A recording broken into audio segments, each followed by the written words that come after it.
Hangouts on the Air is now live. Welcome to Dungeons and Dragons with the Bros. Take it away, Michael. Nobody's Okay, saying so- anything for like 3 minutes. So we're playing some D&D. We're all very new to this, and we're just kind of figuring it out as we go. And Derek's recording me for some reason. For the whole world to see. For the whole world to see. And so okay, how about we just, so we're joined by Michael, our fantastic DM, Hello. Robert. Say hello, Robert. Hi. There's the beautiful and talented Eric Daly. The very silent, beautiful, and talented Eric Daly. Eric, we can't hear you, by the way. And we're also joined by Chris. Say hello, Chris. Hey guys. And It looks like Eric has dropped. and Eric has dropped the call. Damn it. Come on, Eric. Well, at least we're true to form here. Eric has left the group. Okay. Okay, so I'm gonna take you guys and sort of arrange. Oh, actually, let's start off this game by waiting for Eric, and then when he's back, we'll introduce our characters and how they ended up in the room. Oh, that's a really good idea. So I put a couple ideas out there. The main reason for being in this room is that the proprietor of this establishment is accepting applications for the Adventurers Hall. Eric just came back. I should start over. Hey, Eric, can you hear me? Yeah. Yeah. Okay, so Oh, Eric, say hello to the audience. Hello, audience. yay. Hi back. Okay, so Like this guy. Woo. Hey, who's up here on the bookshelf with me? Hey, it's me. How did you get up here? I thought this was a chair. that is a bookcase. So the proprietor of the Adventurers Hall is accepting applications for new members, and the idea behind this place is that it offers resources for adventurers. So they find out about some sort of treasure or someone who needs help, and they sort of connect the right people together. It's sort of like an adventurers network. And it's also conveniently a tutorial for us to run through and kind of figure out the basics of Dungeons & Dragons 5th edition. So what I'd like to do is have each character sort of introduce themselves and explain how they ended up in this room. The most basic explanation would be that they've applied for the Adventurers Hall for whatever reason. They think it'll make it easier to find treasure. They want to find something to do. They need some money. Another option would be that they just sort of stumbled into this door and they had no idea what it was. They thought it was a tavern, maybe. Dumbledore. That's his story. We're looking at you, bro. And then if your character has no reason why they would be in this room, let me know, and I'll explain how you got there.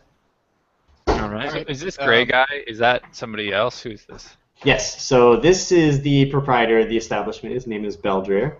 I'm going to arrange you guys over here because you either just walked in the door or just stumbled in the door. So you're not on the bookcase. Sorry, not yet. No. You can go to the bookcase later. DM is mad with power. I am. So let's just go around, starting with just move right back. Rebellious. So let's sort of explain why you're here. All right. And who your character is, a little bit of backstory. Well, I'll start. Hi, I'm Dumbledore. Hi, Dumbledore. Hey, hi. I actually had no idea that this was an adventurer's hall. I was looking for the local meadery. I had been traveling, as you know, being one of the famous Dumbledore clan. Perhaps you've heard of it, of New Hampshire Dumbledores. And I had been with a group of adventurers before, and all of them, inexplicably and in no way my fault, had died. And there's nothing I can really do about that because they had all died. Not my fault. Totally healed them when it was appropriate. They just died, and I have no idea why it happened. So don't ask me about it because it's very touchy. But so I came to town, and I have no food and resources, and I was hoping to find like a local bar or a tavern wench or something. And instead, I walked through this door, and you know, I'm nothing if not easily distracted, and everybody here seems kind of interesting. So I'm eager to hear what everybody else's story is. Okay, next up, who's next? I'll go ahead and go. I'm Heraclius. I grew up in a tiny village, and what? Eric's Hi, Heraclius. I grew up in a tiny village and basically spent a lot of time in the library reading over maps and things. So I taught myself how to make maps as kind of like a hobby, and then decided I wanted to kind of join up with the army and go see places, make maps or whatever, but unfortunately there were no wars going on, so I decided to come in here instead to use my talents and see the world. Heraclius, were you named after the Byzantine emperor from 610 to 641 AD? Yes, I actually was. and, Good call there. Brevis, I told you guys it was nerdy. And Brevis is exceptionally good at using Wikipedia. That's okay. So how about the shadowy fellow on the bookcase? Eric, that would be you. Oh, did we lose Eric again? God damn it, Eric. Oh, he's in the chat. Eric! Mine says he's not. Oh, wait, no, he is. Whatever. All right. Eric, we can't hear you. Let's skip to Chris for now while Eric figures out his technical difficulties. All right. I'm Melquiades. Hi, Melquiades. So I'm a nomad wizard that, in exchange for some healing elixir to some gypsy in the desert, as payment, he gave me a treasure map that led to this tavern. So I was just curious, and I have no idea why I'm here. Ah, that's awesome. And which one are you? I'm the yellow one. Okay, the guy who's moving. Yeah. All right, cool. Okay, so before before you do all your introductions, Dumbledore stumbles through the front door and just sort of looks confused because he's expecting to see somewhere with alcohol and a lot of people, hanging out and drinking. And then the introductions go on, and everybody notices that there's a strange-looking, shadowy gnome on a bookcase. I think I nodded off there for a sec. Oh, there he is. Oh, he was silent and mysterious, but now he's talking. Sorry, I was sleeping. I'm Brevis. I'm a gnome treasure hunter. Hi, Brevis. I'm here to, steal some awesome treasure. That's pretty much it. Straight to the point. Very, very cool. So, Brevis, you came to the Adventurers Hall thinking that it might be a way to gain access to some more treasure. Exactly. Okay, cool. So, there's an old man sitting at his study, and he stands up as he sees you all enter into the room, and he says, I love that Brevis is just creeping. And he says, welcome to the Adventurers Hall. please step forward so I can assess you. We are accepting adventurers applications, and in order to proceed to the Adventurers Hall, which is a very what's the word I'm looking for? Elite establishment. You must pass 3 trials. All right. So as he's talking, you guys kind of look him over, and he is wearing like a sort of Robin Hood cap, and he has a huge long beard and a wizard's robe. His name is Beldrir, grandson of Baudrir. He introduces himself, and he tells you that Baudrir was his grandfather started the Adventurers Hall, and he points down to the rug that's. Oh, I forgot to describe the environment, didn't I? So there's a couple bookcases along the wall. There's a fireplace with the chair facing it right here. There is Beldrir's study, which currently Bravis is sitting in. And there's another bookcase over here. There is a rug on the floor that is embroidered with scenes of Baudrir's adventures, and they're all exaggerated and crazy. So he's fighting dragons, rescuing princesses, rolling down the hill on running on top of a boulder, and it's all heroic and quite exaggerated. So he points down to the rug and says, Baudrir originally founded the Adventurers Hall after going on many adventures himself, and he wanted to make a way for adventurers to strike out into the world and a network for that. So, so I just described the environment, and what happens with perception and intelligence is it's passive. So if there's something that's like really hidden and interesting, it might have a very high difficulty class, which is how I define how hard something is. Anything that your passive perception beats, I'll automatically explain to you. So the way that works is it's 10 plus your wisdom modifier. So I think the highest wisdom we have, and correct me if I'm wrong, is 14, right? With Miraculous? Yes. Well, I got 14 too. I have 18 wisdom, actually. Who does? I do. Miraculous. Awesome. Oh, no. You have 18 wisdom. Your wisdom modifier is 4. So I'm sorry. So a passive perception check will be 10 plus your wisdom modifier. So it's 14. So anything that's a 14 or lower, I'll automatically explain to you guys.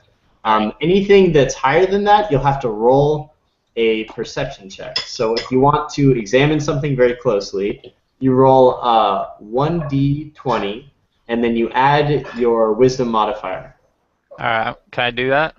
I want to check out this the sheets he has on his. Okay. Does that work? Yeah. So roll 1d20. It's a wisdom guys, save, but it kind of works. Just type /roll 20 because I'm not sure what modifiers it's adding when you 20. And then I have a +2 modifier. So okay. +2. 20. Okay, cool. So wow. So he just peers into every nook and cranny. Okay, so on the table you notice a bunch of like ledgers and lists, papers with lists of names on them, and so 2 things catch your eye. One is a sort of illustration of a suit of armor, and the way that it's illustrated, it looks like it's moving. And it has a great axe. It's sort of interesting. There's some arcane notes written that you can't quite decipher. Another sheet of paper on the table is an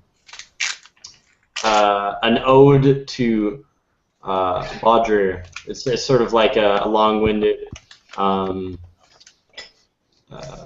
ode to his grandfather that somebody else has written. There's nothing else of importance on the table. I It's want to try to steal the armor thing. I kind of want to pocket that. Okay. So what is there? I'm not really sure how the steal works, to be perfectly honest. I do a But stealth. I do a stealth roll, yeah. Yeah, I guess you do a stealth roll against a perception check by Baldrier, or whatever his name is, right? Yeah. okay. Which is a great way to start. I think it's. I don't think it's stealth. I think it's pickpocket, right? Pickpocket? Or Oh, okay. Oh, sleight of hand. is there something that says sleight of hand? Yeah, here. Okay, yeah, let's do that. All right. So did he just roll a 7? Yeah. No, Plus the actually, modifier. you rolled a botch. What? Yeah. So the way that these dice work, and why using this character sheet is a little confusing at first. Oh, I see. If it has a red box around it, it means it's a natural 1 plus your dex modifier plus your sleight of hand modifier, right? So that ends up being 7. I But totally botched it, huh? you totally botched it. So what I'm gonna do for botches is if you totally fuck up, we're gonna roll a D100. If it's low enough, no one noticed. If it's middle of the road, Beldreer is gonna notice you stealing the thing that you're stealing. And if it's a super high number, like in the 90s to 100, I'm not sure what bad thing could happen, but I'll come up with something. All right. So 1D100. You want me to roll that? Yeah. Okay. I guess I could roll it too. It doesn't matter. Oh my god! Oh wait, Wait, no, no, that's good. Wait, no, that's good. that's awesome. Yeah. That's I good. don't notice this. You want to roll low. So I messed up, but nobody noticed. So Yeah, Eric okay. grabs the suit of armor and juggles it in his hands, and then it falls back right into place. and as it's falling on the ground, Beldreer says, "You there? I feel a little uncomfortable with you sitting at my desk. Come over here." And so he sort of beckons you forward. So, Beldreer, I actually have a question. What are these tasks? Okay, I'm glad that you asked. Behind me, you will find 3 chambers, and God damn it. Eric, Brevis is doing something. Hey, just point of order, Robert. Could you do me a favor? Could you change your guy to another color? I can't tell you from Oh, right, you're... I think it's Malquedas. Yeah, just smell. Mal. Rolled friend.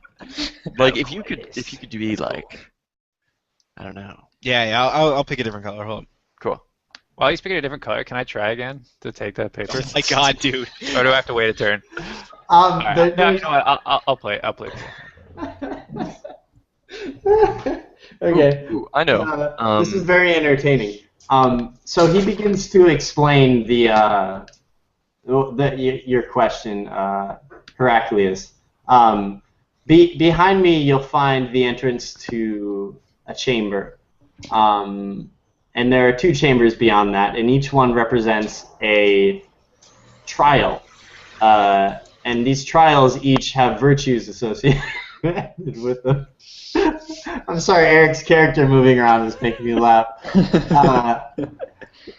The first room, you'll find the trial of strength and cunning.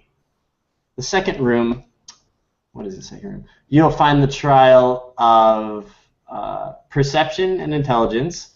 And the third room, you'll find the trial of stealth and dexterity.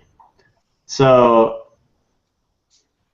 yeah, and as soon as you cross this door, there's no going back. Okay. I look around. What are on the shelves? I mean, books, obviously, but what kind of books? Okay, so you see, Beldreer is clearly a wizard, and he turns to Brevis and says, "God damn it, get out of my chair." Beldrir is clearly a wizard, and so you see different spell books, like sort of arcane symbols on some of the books. You see maps. There are instruction manuals on tying knots. There's everything you can imagine an adventurer might use. I have a question. Uh-huh. Can I have those documents on your desk? He answers. He sort of laughs a little bit, and he says, "I really need to keep track of those things. I'm sort of the administrative head of this establishment. So, in a word, no." Those aren't important for our quest. No. Okay.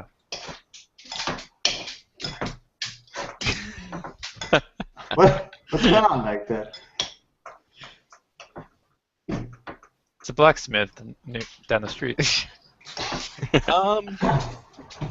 Okay, so Beldrir steps aside from the door and he says, "You may enter when ready." I have a question, actually, Beldrir. Another one, sorry. Sorry, guys. What kind of treasure are we talking about here?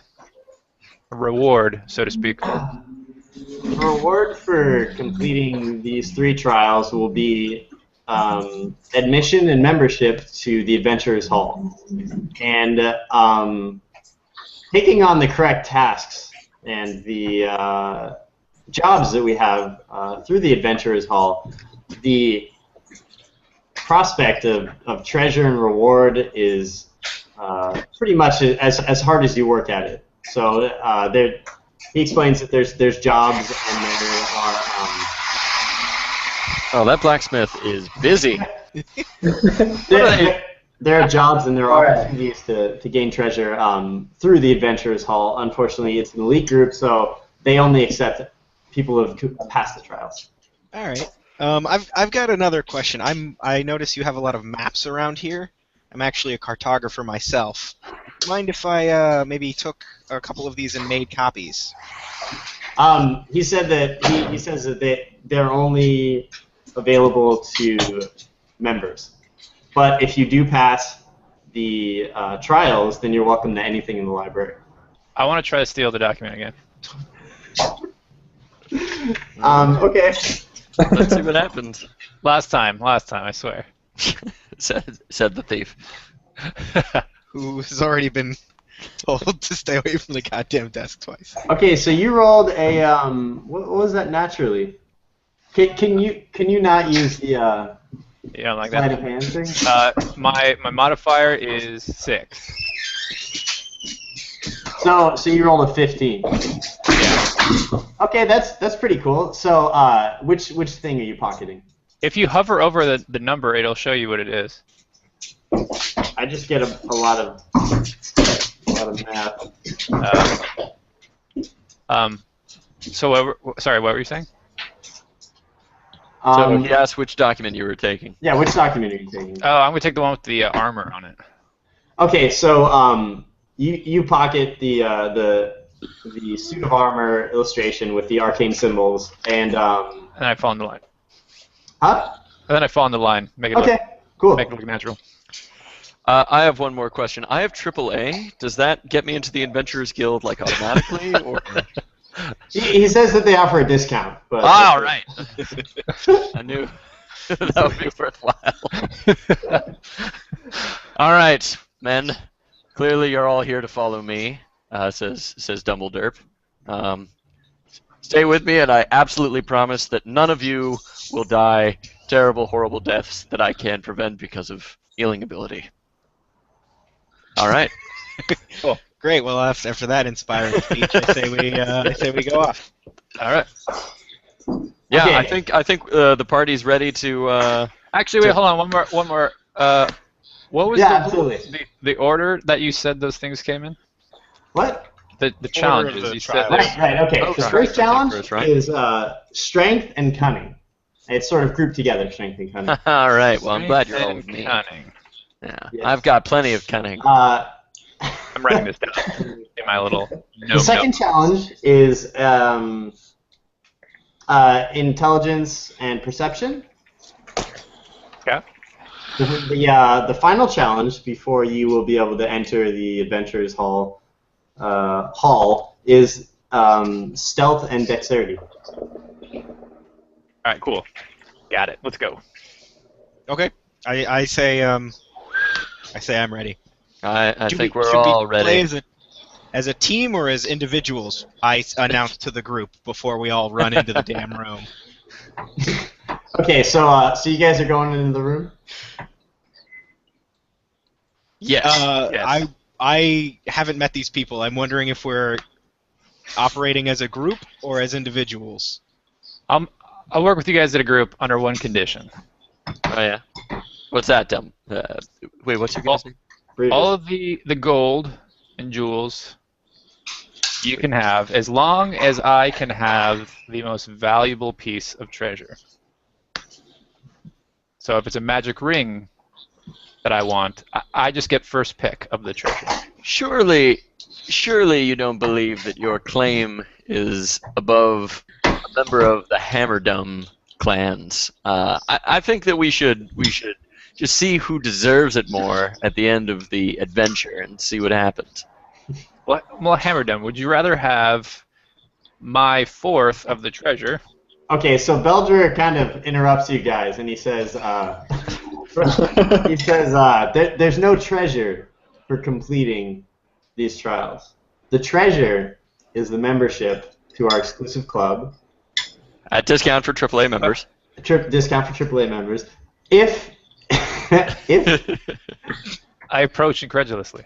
when you become a member, there will be ample opportunities to divide up treasure from various quests that we have. All right, my questions are answered. I'm ready to start. All right. I guess we'll work as a team. We'll work as a team, and then we'll see what happens. I've got my eye on you, Brevis. I got my eye on you, Double Hem. All right, so Beldrer sort of shows you the way to the door, and he opens it for you. And then as you peer into the next room, what you see is, give me a moment. Hey, fellas, may I recommend something? Oh. So as you walk into the next room, Hercules, you coming? Yeah. Cool. Yeah. You see Beldrer from the other side of the door, and he says, "Good luck." And there's sort of like a frost that comes out of his voice, and you see like this strange shimmer across his face, and then the door slams shut. Ooh. So now you're in this room, and when you walk in, you see that every surface of the room is covered in like slatted wood, like a hardwood floor, but it's every surface. You see suits of armor lining each side of the hall, and you also see an enormous suit of armor standing on a pedestal. It's like maybe 10 feet wide, and it's carrying this huge battle axe. Does it look like the armor on my document? Identical. Is there anything else in my document? There's a number of arcane symbols. I can give this to. Which one are you, Robert? Yeah, I'm Heraclius. The green. I can't see names for some reason. Green. Okay. Yeah. I give the document to Hercules. I have detect magic. Okay, so you gonna fire off a detect magic? Yeah, I think that's one of my cantrips. Hold on, let me double check. Oh no! There's a dog down here, guys. Be on your guard. Be on your guard. Yeah, okay. It's not one of my cantrips. It's one of my first level spells. Okay. So you gonna fire that off? Yeah, I am. I'm gonna use that. What do I roll for that? I'm not sure. How does it work? No Which idea. one? What are you guys trying to do? What do I detect roll for magic. spells? Spells are. I think it's just a base roll, isn't it? Of Like it just what? gives you. Let me see. Detect spells. Oh, detect magic? Okay, so you're gonna have to walk in the room. Like you're gonna have to walk sort of to the center-ish of the room in order to detect the entire room because it's only like 60 feet or so. Okay. Each square here is 5 feet. All right, so I walk in. I'll walk into the middle. Wait, I'm close. I'm close. Let me see. Detect magic. Here we go. Oh, Okay, it's one action. Your range is on yourself. For the duration, you sense the presence of magic within 30 feet of you. Okay. If you sense magic this way, you can use your action to see if an aura around an invisible creature or object that bears magic. Okay, so you have to actually get much. So you Only 30 feet. because of the size of this room. Wait, 1, 2, 3, 4. Yeah, okay, yeah, you can detect the whole room from here. That's fine. All right. All right, so It you lasts sort up of. to 10 minutes. By the way. Okay, so you sort of fire off detect magic. Are there any? We'll just say it works. Okay, so All right. it. And as you're scanning the room, you look at all the pieces of armor. I should also mention something that you would have seen when you first walked in the room. There's a tapestry on the back wall over here.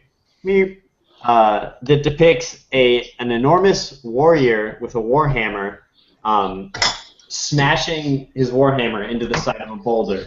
And then on the other side of the boulder, the back side, the way it's illustrated, it looks like it's the back, there's a little halfling with a chisel and a hammer, and he's chiseling the boulder, and both of them are sending cracks through the boulder. Oh, wow. So, I'm sorry. Do we understand what the writing on the document is at all?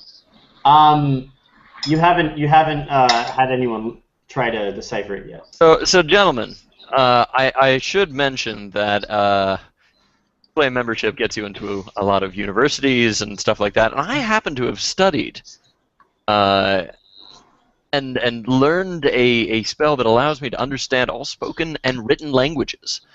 It's a first level cleric spell, and if someone wanted to hand me that document, I could probably tell you a thing or two about this interesting artifact in front of us. Okay. Did my detect magic see anything? Okay. So Robert fired off a detect magic before we got there. So as you're scanning the room, you look at the suits of armor, you look at the floor, the tapestries, and as soon as you get to the enormous suit of armor with the great ads, you get a ping, and the detect magic is just like there's tons of magic on this particular suit of armor. Okay. I don't know. I don't notice anything else. Just that. No, that's it. Oh, that's it. Yeah.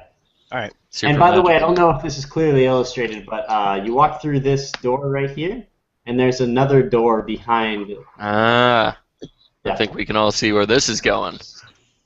To the other door. Yeah. All right, so Chris's character, are you walking up to the thing? Yeah, I walked up to it, and then one of my level 0 skills is read magic. So I'm trying to figure out how would I cast it? Like, would I have to roll something, or do I just tell you? Okay, so before you have a chance to decipher the symbols on the arcane symbols on the thing that Eric stole, Malik, how do you pronounce your character's name, Chris? Melquadis. Melquadis walks up to the suit of armor, and when he gets within 5 or 10 feet of it, oh, you know what? I have an illustration of this. Fuck yeah. Here's what the suit of armor looks like. He's going to be above the map layer. There you go. You see that? Okay. Yeah. I don't So- see that. Scroll up. Oh, hey! Oh, very fearsome. So as soon as Malakwit, what is it again? Sorry. Mel. Just Mel. All right. So as soon as Mel walks up to the suit of armor, Oh shoot! Things have escalated. where's map layer? All right. Oh, so you shit. guys saw what it looked like. I'm trying to figure out this interface, so bear with me. Heraclius, get ready to hand me that document, bro. Yeah, no kidding.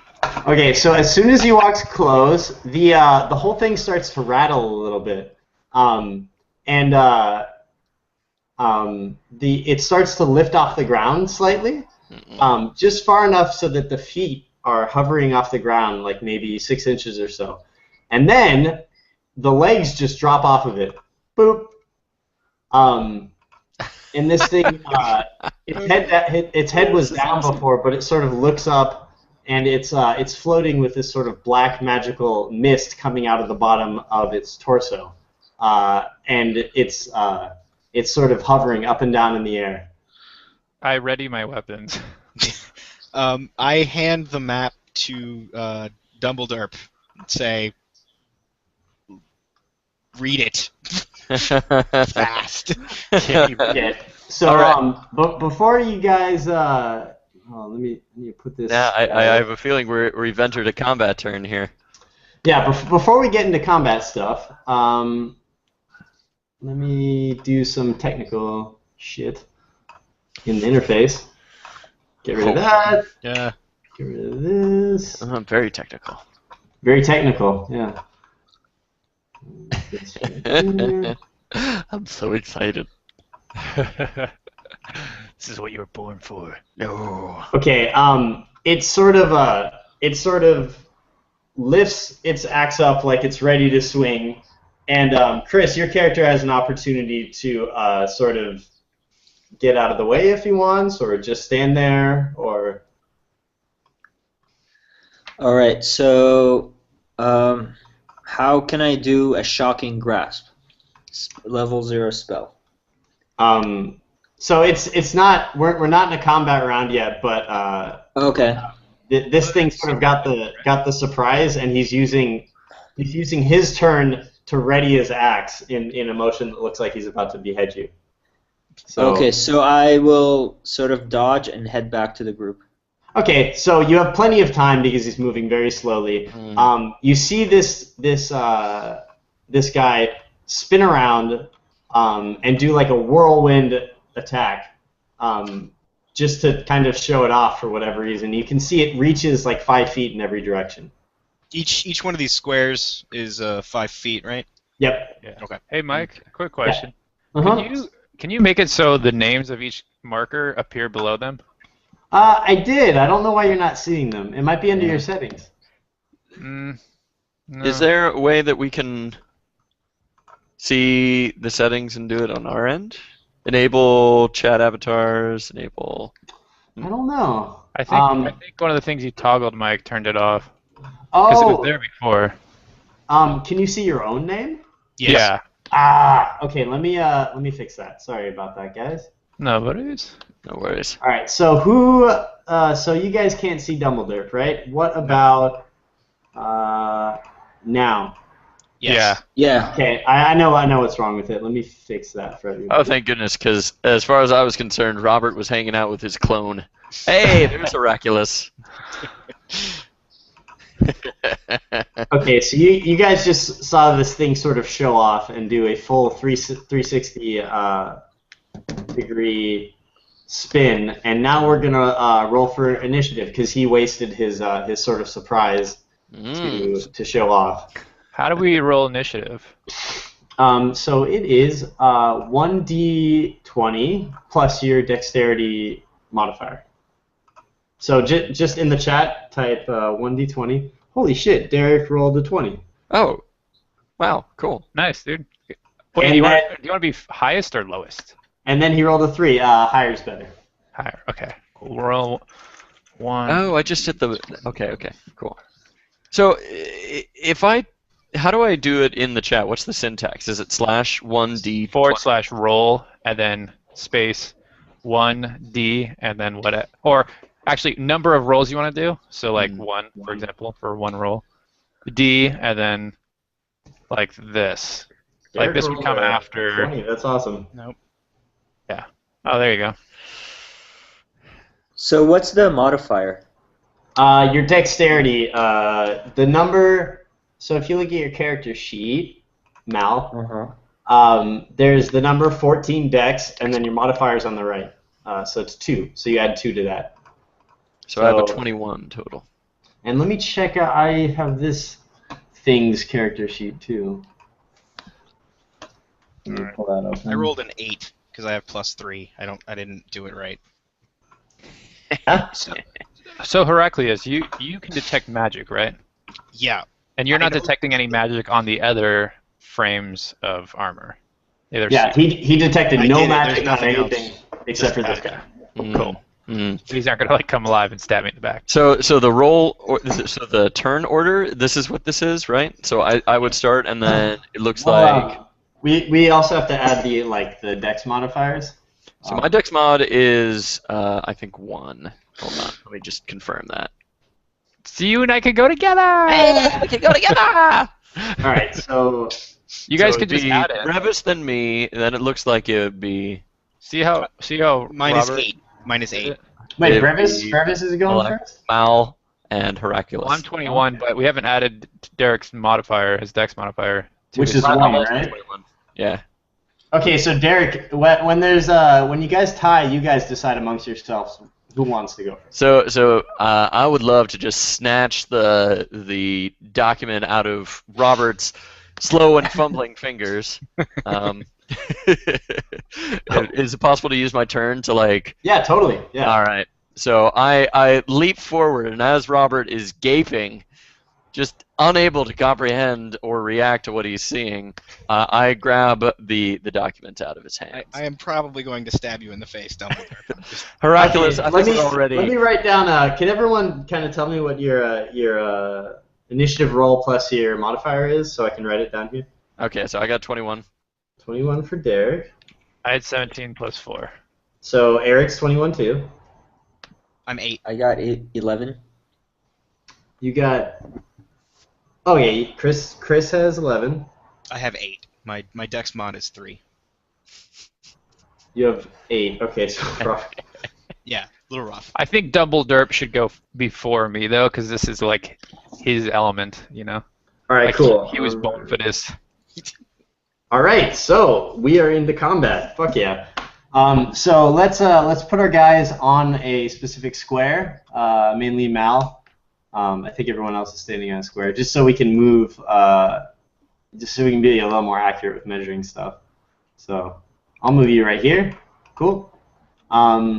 Nice. So Derek takes his first action, and he tries to decode this. The arcane symbols on this document that Brevis stole that has the suit of armor illustrated on it. So basically, you're going to roll a d20 and add your intelligence modifier to try to beat. Oh dear. Man. So What'd you roll? Dumbledore has a 7 intelligence, which is a -2 modifier. Poor cleric that he is, but he's gonna give it his all. Okay. Actually, Okay, so looking down at this document, it just looks like absolute nonsense to you. You can't make heads or tails of it. You turn it upside down and back and forth a few times, trying to gain some sort of insight to it, but it's Dumbledore, really. why did you think that you could read it? Huh? Because I have a clerical spell. I have a spell. Oh wait, you have a spell? Yeah, I have a level 1 spell for clerics is comprehend languages. I'm sorry, I fucked this up then. So what exactly does that do? Okay, so I can understand the spoken words of creatures or read otherwise incomprehensible written languages. Is that document I posted has everything? Yeah. So I could read 250 words a minute, and comprehended languages are made permanent. Oh no, that's something else. So basically, I have to be touching a thing, and once I'm touching it, I can understand it for about 10 minutes. Okay, I'm gonna say that because you rolled so shitty on the intelligence check, that you understand part of it. So looking down at the suit of armor, you sort of comprehend that it is like sort of an animated object, that somebody else is controlling it from you don't know where, and that it has there's a lot of emphasis on on something relating to the boulder illustration. So there's like a little quick sketch of the boulder illustration, and the halfling circled, and then it's pointing to the suit of armor's back, and there's a strange symbol on its back. Mm, But beyond that, you can't really comprehend. interesting. What do All you right. Well, see, I Dumbledore? tell my comrades about this. I'm like, guys, I think there's something on his back that we should look out for. But I can't make heads or tails of this document. I don't understand. All right. So next up, we have Eric's move. All right, I'm gonna. Like, am I hidden? Does he see me? I think you have to do like some kind of like hide check, right? Makes sense. Stealth check, I guess. Yeah, sure. So are you gonna hide in shadows? Yeah, I'm gonna try to basically, like I want to sneak around to his backside. Okay, very cool. So do a stealth check. It's fairly dark in this room, so it shouldn't be very difficult to kind of like slip behind some of the suits of armor. Did that work? Yeah, and it actually just barely worked. So you guys just sort of like are focused on the creature. One of you sort of catches Brevis slipping behind the armor and becoming almost completely invisible in the shadows. Word. I think you're allowed to move too during a turn. How I can move 25 feet. So 1, 2, 3, 4. Tiles, I think, 5. right? There you go. Should I be over here though? If I'm sneaking, I don't know. Whatever. Yeah, whatever you want. Okay. So how much can 25 feet? Okay. So it is now the suit of armor sort of like hovers forward a little bit. It moves forward, and it readies its Where are those footsteps coming from? Oh wait, that's true. It doesn't have legs. It's just making those noises with its mouth. And so it does a similar like pre-beheading move from earlier, and it just gets its axe ready, and that's its turn. Gents, I think we should lure it to the door and have it smash the door open. Oh, interesting. Well, And this let's is see Divinity if we Original Sin can't all get over. around him, and if in the process of getting around him, we can't get that. Well, I say Brevis at least tries the door first, and then maybe we try and lure him around. But Well, Are you? I just imagine you saying all this as he's coming up. as he's swinging an axe in my Judgment, hand. I propose that we set up a situation. All right. Next up, we have Chris. Chris can make a move on this guy, All right, so or whatever he likes, of course. you said the documents had a boulder illustration. Where's that boulder? I'm sorry. Like, where did you say? Like when he deciphered the documents, what did the documents have? Okay, so on this wall right here, there is an illustration. There's a tapestry that's illustrating two heroes cracking a boulder, and one of them's doing it with a huge hammer, and the other guy's doing it with a tiny hammer and chisel. But they're both sending cracks through to the center of the boulder. And on the document that Dumbledore deciphered, there were a couple symbols on the armor's back, the illustration of the armor's back, and there was a quick sketch of that tapestry, and the halfling with the hammer and chisel chiseling the boulder is circled. Okay. Ah. All right. So can I move behind him and then do a spell? Yeah. What's your movement rate? How do I find that? What's your race? Half elf. Ooh. Can How I about look it up there really quick? 60, right? There's a movement thing on the character sheet. Speed. Speed is Humans, elves, half elves, and orcs have a speed of 30 feet. Ooh. Six. So 30 feet per turn. Yeah. Yeah, so you can move your full movement and then make an attack. Is that right? Yeah. I think so. How do cool. I turn my Double move character's where you spend your orientation? entire turn, but you go like twice the distance, I think. You click your token, and then there's that thing on its back. Just click and drag. There you go. Cool. Okay. Cool. So And as- then when you get behind him, you can see very clearly that there is like a crack in the armor, like a sort of like where all the plates meet. There's a hole, and it looks like you could only sort of fit like a dagger in there. There's not room for like a broadsword or a greatsword or anything like that. So it's maybe a couple inches. But inside you can see this glowing black mist that's coming out of the bottom of him. You can see it inside, and you can also see like a glowing like core in the center of this guy from where you're standing. okay. Sorry, Can I'm I not do a you guys. So how do I cast a Shocking Grasp spell? Cool. So let me grab the spell list.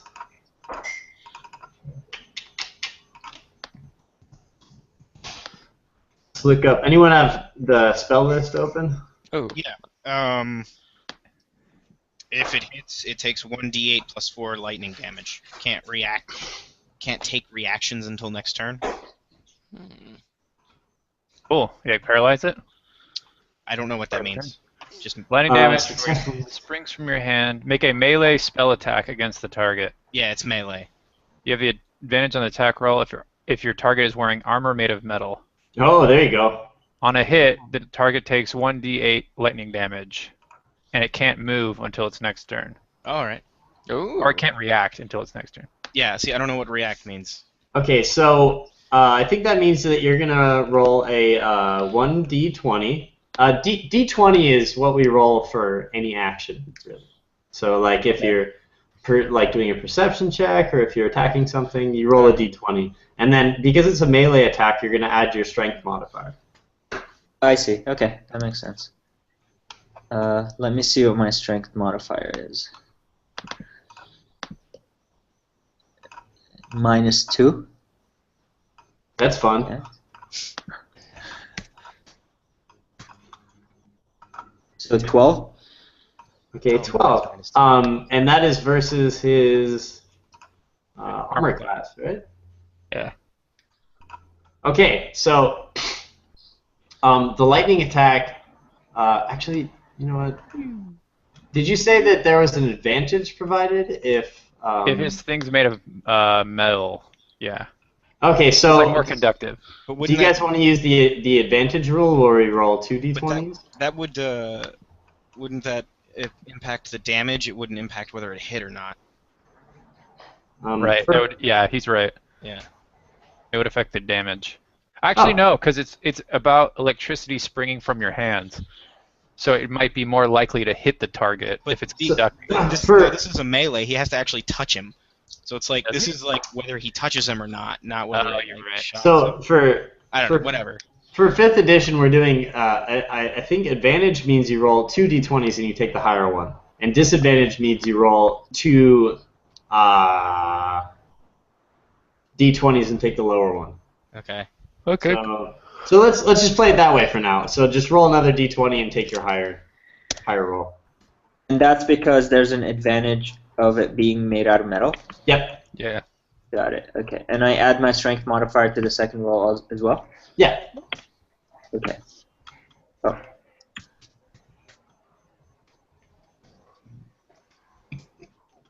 Oh wow. Oh. Okay. Oh, no, that should just be 2. Oh, no, no, Oh, wait, no. wait. I messed up. No, I it's did my... It's okay. So that one's a 13. Yeah. Neither of He the hits you. neither of the hits connect because of like your sort of rush movements over there. You fire off your electricity, but it doesn't seem to have been placed correctly.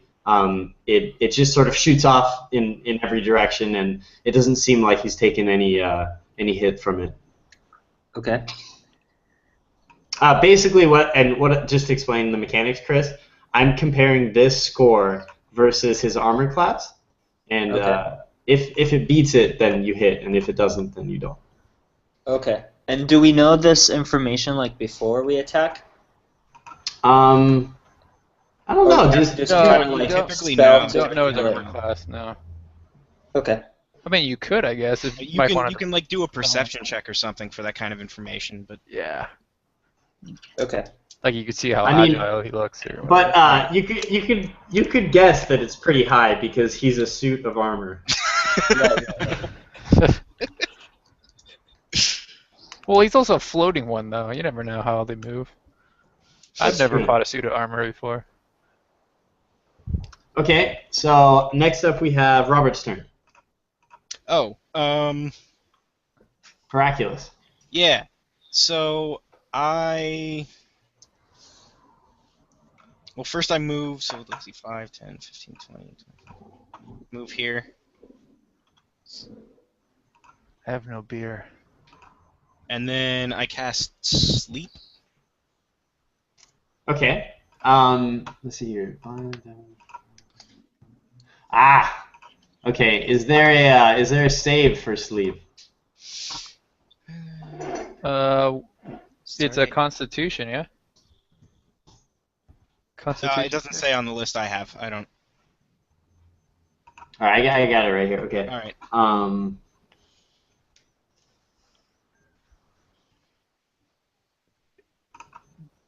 Do an insomnia check. So I roll a d20, right? I think so. To see if it hits? Yeah. Yeah. Or well, this spell list says roll 3 d8s and then add them.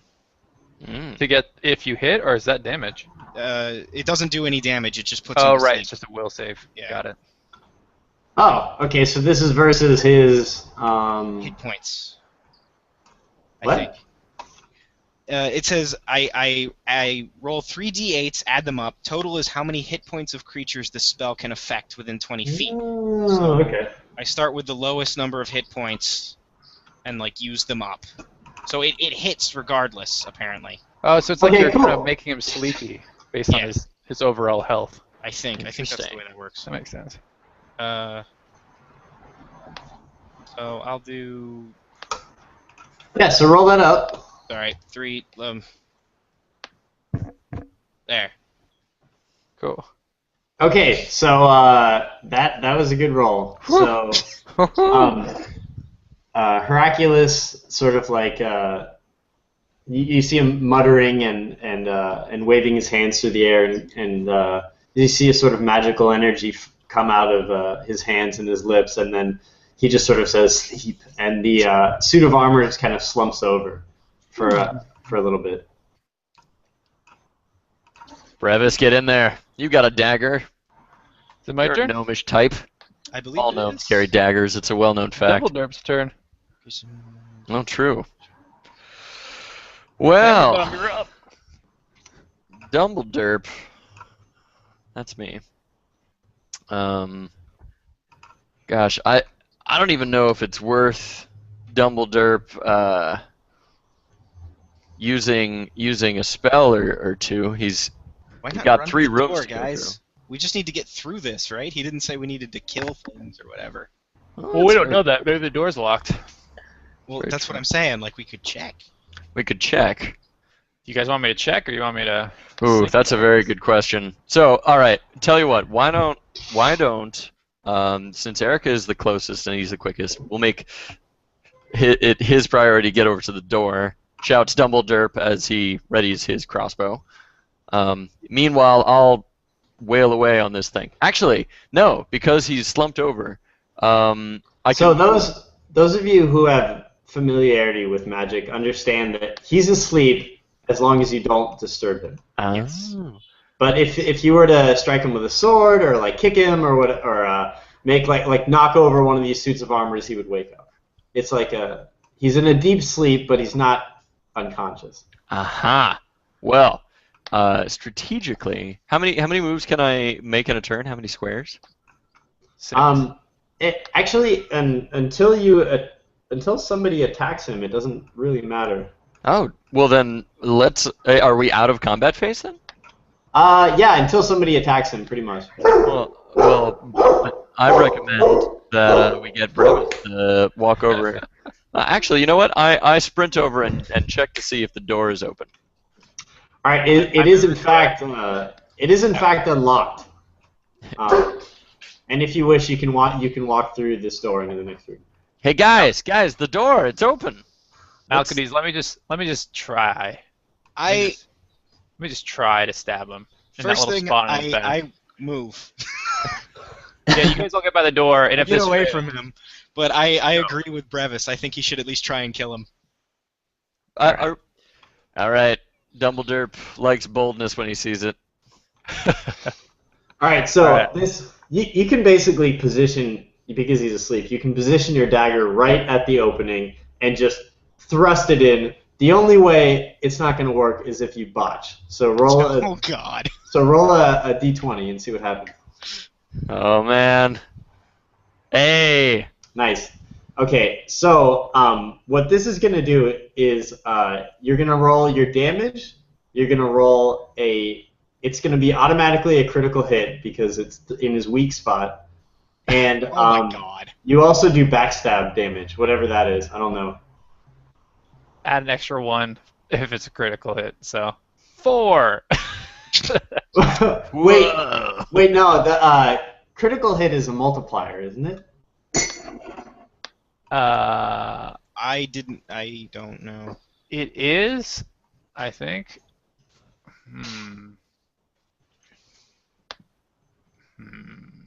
Oh, does double damage. Oh, I know what I'll do. I'll do a sneak attack. Here we go. Additional 3 sneak attack damage like a boss heal. Okay, so That's a you've got 6, like, you've or got 7? 6, and then I think you double it. so 12. Yeah, critical hit says you double the damage. Cool. Oh, I'm sorry. It means you roll damage twice. Okay, so roll your damage again, and then do your sneak attack again. Oh, and then do a sneak attack and damage. I thought damage was. Oh, that's on top of it. You're right. Yeah, this is. Sweet. Did that work? Okay, yeah. So I'm not gonna add that extra crit because that's insane. But you did. So you did 3 plus 3 plus 6 plus 4. What is that? It's 10, 14, I 17. counted 16. 16, 17? 16. Okay. So as you plunge your dagger into this thing, it's sort of like Lightning shoots from it.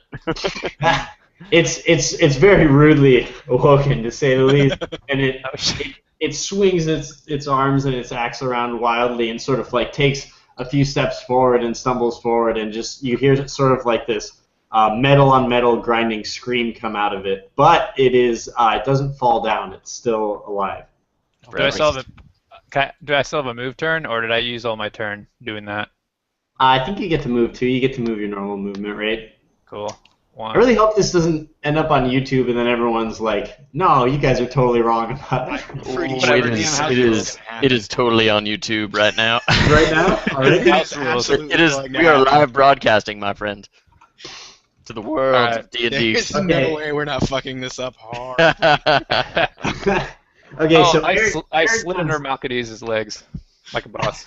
That sounds sexy. So Eric does immense damage to this thing, and the way it's sort of like stumbling and turning around all staccato, you can tell that it's pretty fucked up.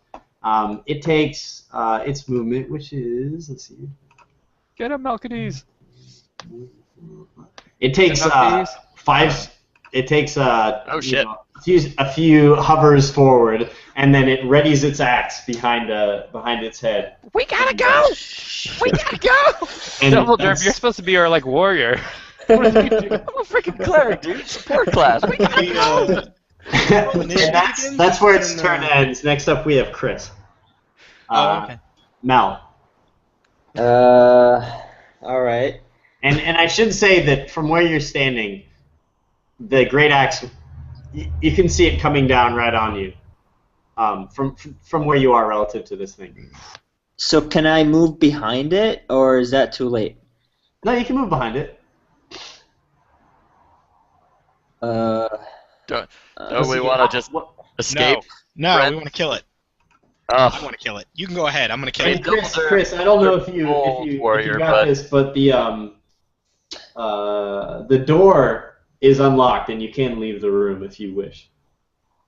I know. I just want to fucking kill it. Okay, that's fine. That's totally cool. You can No, hold on. You're right. Okay, so I stay where I am, and then I cast a Ray of Frost spell. Oh, cool. Oh, my While goodness. saying, I just want to fucking kill it. I just want to fucking kill it. Dumbledore is like pounding with his little fists on the door. You open the door. He's not a very smart one, this guy. He's both cowardly so- and stupid. So this ray does 1d4 damage. Wait, let's see here. 1d3. Sorry, 1d3 damage. So as this thing raises up its axe, Mal extends his hand out, and you see like sort of like a cold, wintry, sparkly frost come around his hand, and it moves from his hand to the suit of armor. And roll 1d3 to see how much damage you do to it. So roll 1d3. Mm-hmm. Hey, you can add music. Sorry. Ah, And then do I add any modifiers to this? no. I don't Okay. think so. Unless you guys want to correct me on that. Beats me. Don't think so. I don't know. Yeah, that sounds good to me. Numbers. So 2. 2. Okay, so you see this thing almost drop to the ground as the freezing like a sort of spider web of ice goes from the point where you contacted him all the way around to up to his head and his shoulders, and he sort of drops like he just got heavier and sort of like hits the ground a little bit, but then he sort of floats up. And it's almost like a broken robot that you just poured water on. Like he's sort of like lurching back and forth, but he still hasn't gone down yet. But he's pissed. But he's pissed. Next we have Robert. Hercules. Sorry. No, yeah. Also known as Robert. My nickname. Not a particularly. That's what the H in Robert's name stands for. All right, so Robert I move up here. Can I see his little back hole from this angle? Yeah, That's you gross. can see it at a glancing angle. So if you were standing directly behind him, you could see into like the glowing core that's in the middle of him. Right. But from there, you can just sort of see into the armor. Okay. Now, so this is going to be a question. I have Mage Hand as one of the things I can do. Could I like pull the opening wider? Sure. I mean, I think so. Let's see. Mage Hand. You It can point your manipulate finger at an objects. object. I don't know if it's like a strength issue. No, okay, yeah, we can do that. So it will be your, I guess since you're a mage or whatever, it'll be your intelligence versus his, what do you think, strength? That sounds right. Strength. Sure. Yeah. So you have to beat his strength score with a 1d20. Plus my intelligence modifier? Yep. Okay. We're gonna do roll.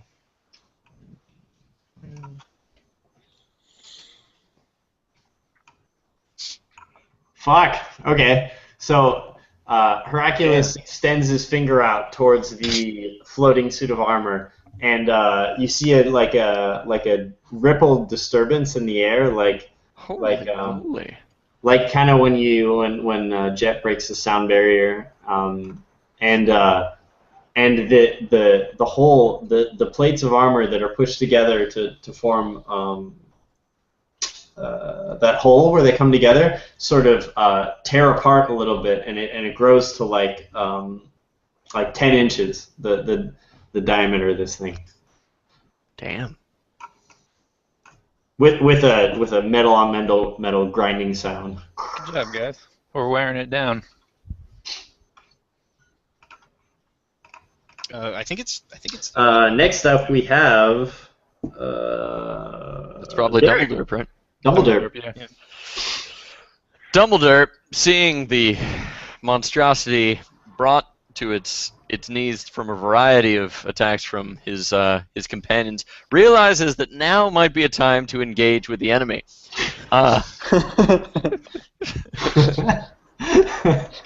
So readying his trusty crossbow.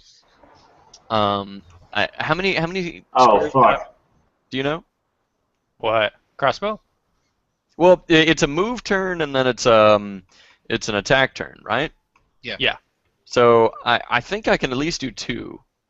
It's like basically 2 actions. So you can move, you can attack. Right. Or So do how much something else. can I move is the Or you question. can double. You Your can base move. speed. What kind of creature are you? What's your? I'm a dwarven cleric. I'm wearing like chainmail. Check your movement in the character sheet, dude. Okay. Oh, that's a good call. Core stats. It's not there. Never mind. Skills. No, Yeah. it's not there. I just looked at yours. All right. Dwarf with medium to heavy armor gains. You get 20 feet.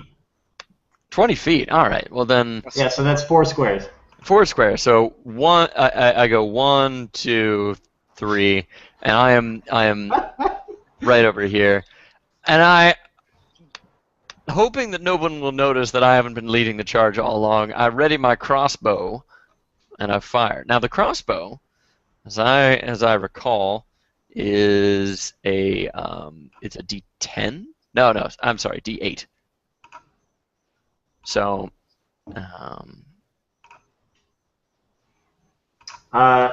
So we're gonna do the your dexterity versus his armor class to see if okay, that so 1d20 plus your dexterity modifier. So D20, that's a 12 plus my Plus dex 1, modifier 13. is plus 1. So you rolled a 13. Okay, so this it looks like it's really promising, like it's going for a crack in between the breastplate and the head, but unfortunately your aim was slightly off and it sort of ricochets off his shoulder and down the hall. So it doesn't connect the way you hoped it would. Okay. We have Eric. Yeah. I'm going Right. to. Can I shoot between Malkity's legs? I think you're gonna have to take. I think you have to take some sort of disadvantage for that. All right then. Why don't you just move? Also remember the thing's floating, so even if you were able to shoot through the No, legs, that's true. he doesn't have legs to shoot Oh at. right, that's true. I'm gonna also, sidestep. you're a gnome, and Malkit is a half elf, so you're much shorter than. You might be able to shoot it through Yeah, his I'm gonna- legs. Can I jump on like? Oh yeah, jump on Mal's shoulders. That's what I was gonna do. Can I do that? Are you gonna tell him beforehand? Or are you just gonna... No, I'm just gonna No. do it real quick. He has to roll I think he has to at least roll a dex D20. Yeah. So this is gonna. You can just step 5 feet to the left. Or you can roll like 16 dice to see if this works. All right, so this is going to be a dexterity check. All right. And the difficulty is, are you like, are you jumping on his back, or are you jumping like feet planted on the I shoulder? want to put like legs over his shoulders. I'm like riding him like a little You kid. have to have like an 8-foot vertical for this to work. Okay, so the 3 feet tall. I'm going to tell you the difficulty check for this because I think it'll be more fun. Well, can I spend my move turn like scrambling up him? and then I just need to get like in line of sight of this guy over his. Over his shoulders. Okay. So this isn't going to be if you're just sort of like climbing him. Yeah. Then this is going to be a 10 difficulty check. All right. Okay. So 1d20 plus your dexterity modifier, which is 4, right? It's pretty high. Don't screw this up. Oh. All right, good. That's no. So you didn't make it. 10. Oh no, 4 plus the initial. Oh my god. So Malchus is a little confused when he feels a gnome sort of like clawing in his back, trying to get. Yeah. Basically, what just happened was Eric, in attempting to climb up Mal, just like pulled his pants down. Yeah. So he just sort of very awkwardly starts fondling Mal's back and pulling on his clothing and trying to put a hand up on his shoulder, but he just sort of trips backwards and falls back. So you have one more action. Well, now that I'm on the ground, can I shoot between his legs? Oh my god. So after, okay, but it's gonna be a disadvantage. So you're gonna roll 2 dice and take the what's it called? The less number. So 2 attack rolls. Yeah, two attack rolls and you're gonna take the less number. All right.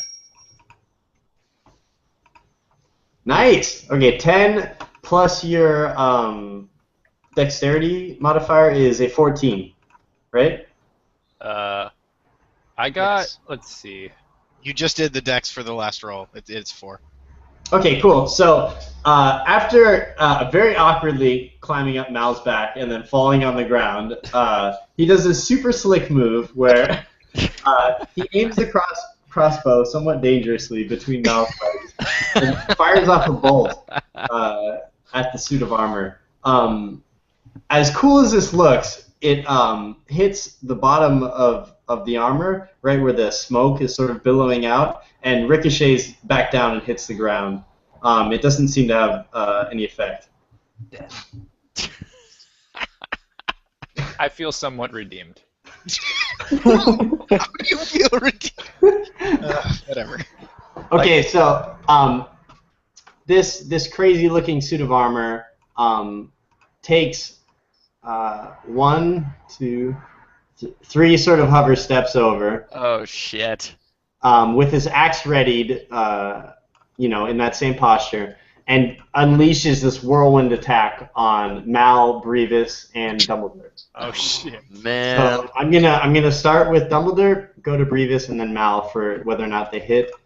Wait, can I? In my defense, I'm lying on the ground.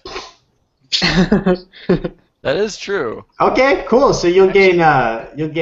He'll have a disadvantage when he rolls your attack. I guess that's pretty cool. That's actually a good point. Mm-hmm. Melquedis hunches over to pull up his pants as the as the axe hovers over it.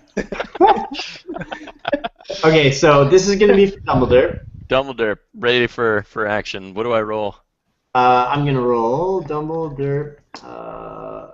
Actually, I'm gonna do this behind the scenes. GM roll 1d20, and this is to beat your AC. Okay.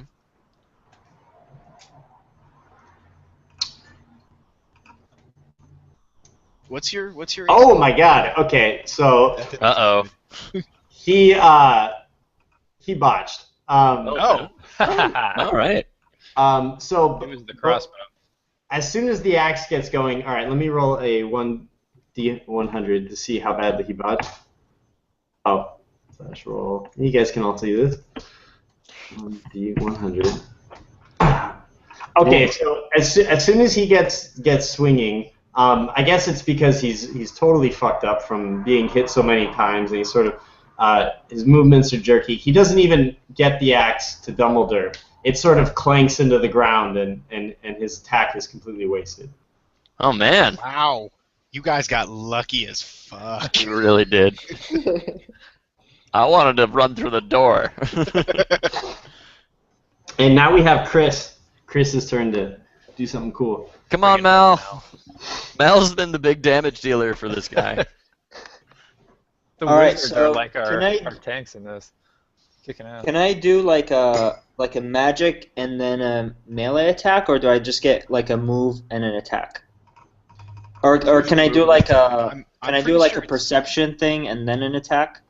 I don't Like know. how does it work? I'm I pretty think you sure get 2 actions, right? Like move counts as an action, perception counts as an action. Yeah, Yeah. but an attack counts as both actions no matter what. So you can do something and then attack, or you can Mhm. attack. Right. Okay, there we Correct. go. So, You can do 2 things. You don't have to attack. Yeah, that I think sounds that's good. right. Okay, so Malquedus moves behind him again, Cool. right here. All right, and then he does a read magic spell. Read magic. What does that do? It hold on. Should have my spells memorized. This is this is like a deciphering spell, so you can use it to decipher like some sort of arcane symbols, like kind of what Dumbledore did earlier. So it's it's not an attack spell. So would it help me in any way figuring out what that like black stuff coming out of him is? It's I mean you don't need to do any action to everyone sort of assumes that this black stuff is sort of like the force that's possessing him. Okay. There's a suit of armor, and then there's this thing that is moving him around. Mm-hmm. Okay, so I do a magic missile spell on him. Fuck On that yeah. crack. Okay. Our first magic missile. I love magic missile. I'm attacking the darkness.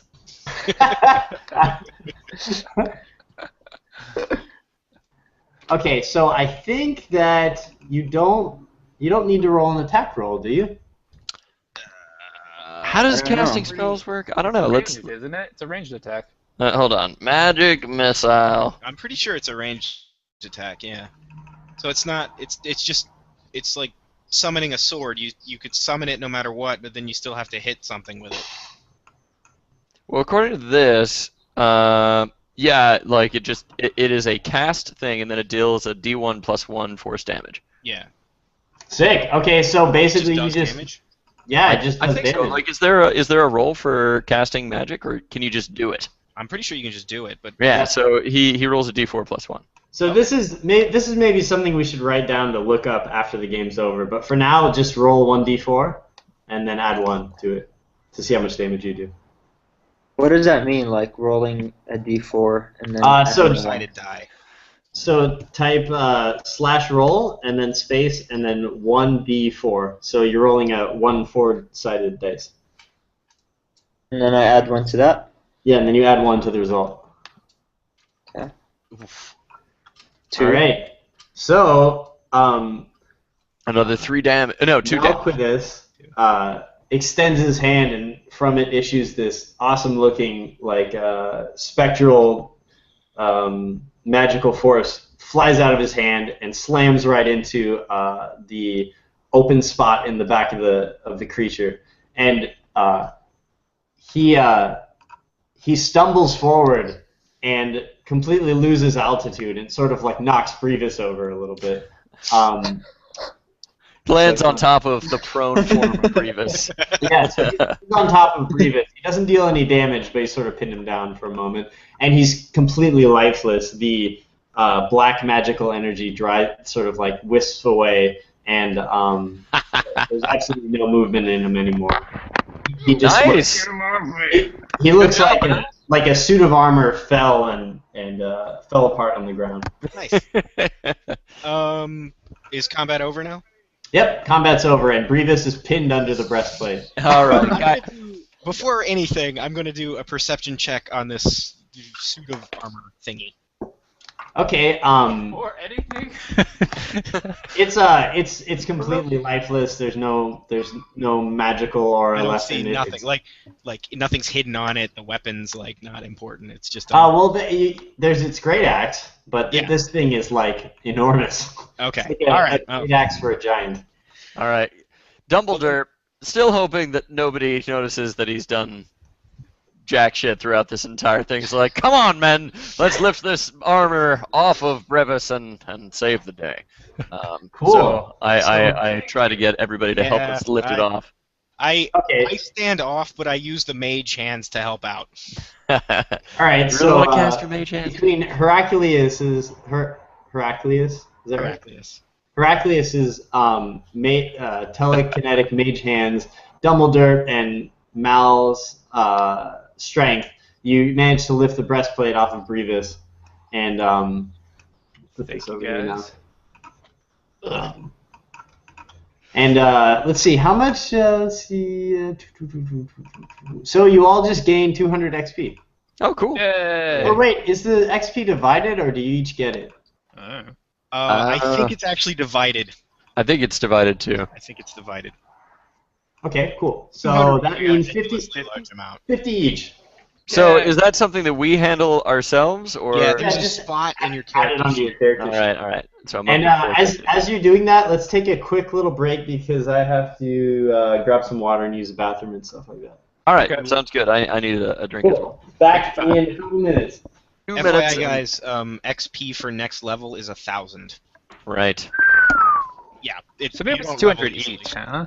Let's go with 200 each then, because otherwise we'll be fighting suits of armor for the next year. If you want to go with 200, that's fine. Yeah, everyone gets 200. I think Where it's do you add? Where do you add progression. these to? Like, It's on your character sheet under Level and experience. experience. It's like one of the top things. Current XP and XP for next level. All Next right, so level the thousands of people watching us on YouTube, please send your complaints directly to Mike's email address at Mike. No, I'll be I'm right kidding. back, guys. I'll be right back. Yeah, I'm I'll gonna be right back.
Hello, hello.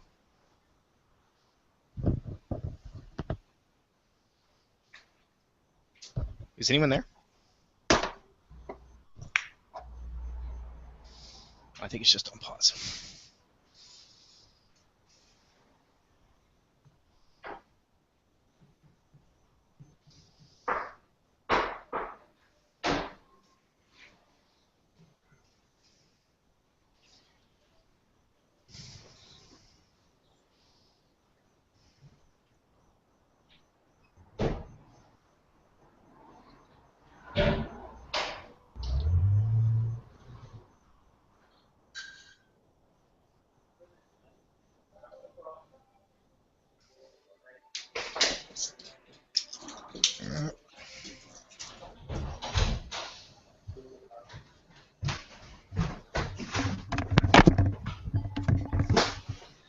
All right, I'm back.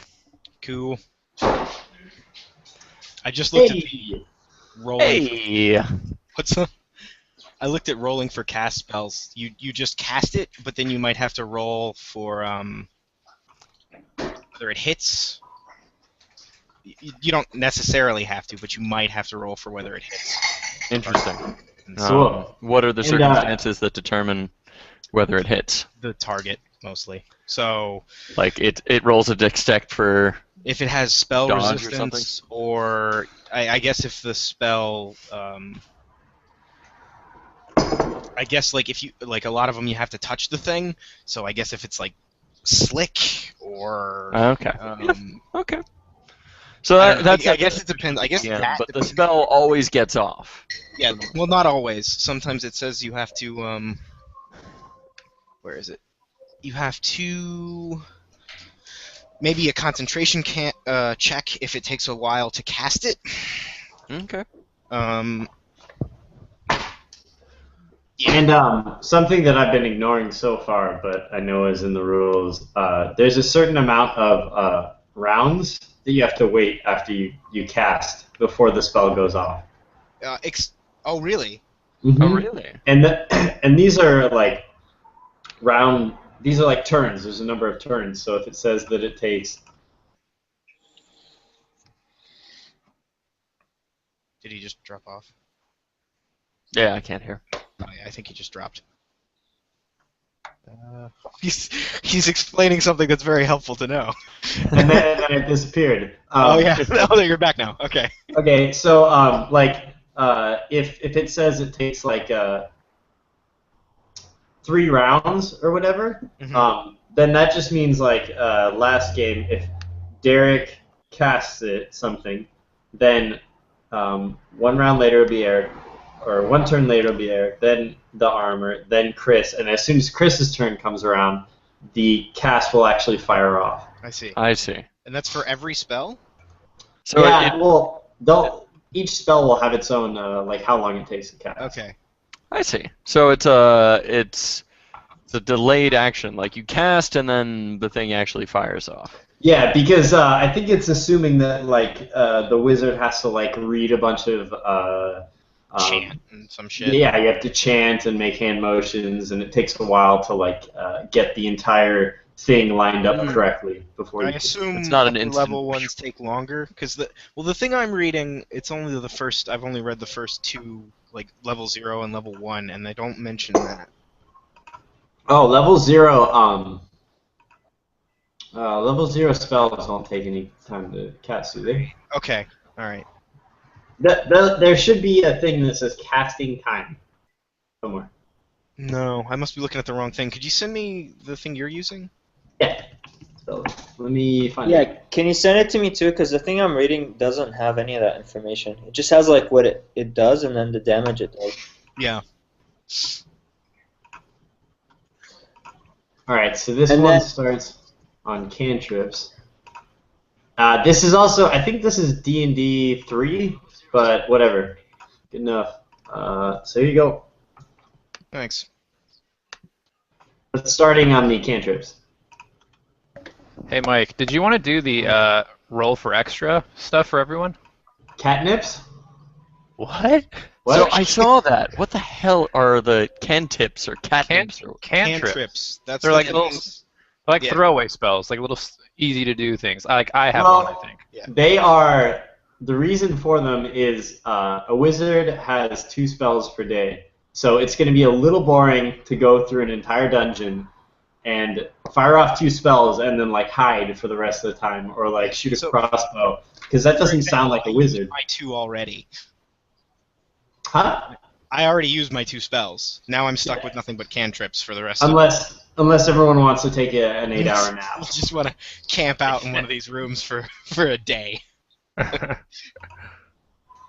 Well, I'm actually curious. Double Derp, are you going to take that axe and use it? I'm pretty sure that axe is 10 feet tall. Oh, it's huge. Oh, okay, never mind. Hey, but Mike, did you want to do? Huh? Did you want to do that roll for extra thing? I don't know what that is. Remember the way I got the water skin? Oh, right. No, we're already into it. We can do it at the start of the campaign. Which okay, so is everyone here now?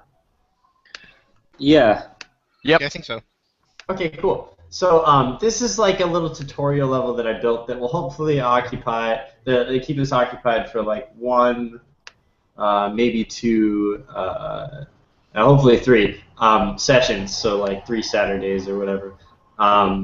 and I'm developing a campaign for all these characters to kind of a larger campaign that we can play for as long as we want, like several months, a year. It's going to be extensive, but I need some time to develop the whole thing. So this is in the meantime, and we can either have it so that this is continuous, and your characters met here, and then the adventure starts after here. But if I can't write it for that, like to make any sense, then we'll just have it. When we start the campaign, your characters sort of meet for the first time. Right. Then. So this would And be we'll just a fever dream that everybody uniquely shares, or something. Beautiful. Yes, that works. Dude, I have to say, wait, when we played the game with Eric as the DM, and we were doing like damn quick dungeons, was that your first time playing, Mike? What? Yeah. Yeah, dude, you have come really far.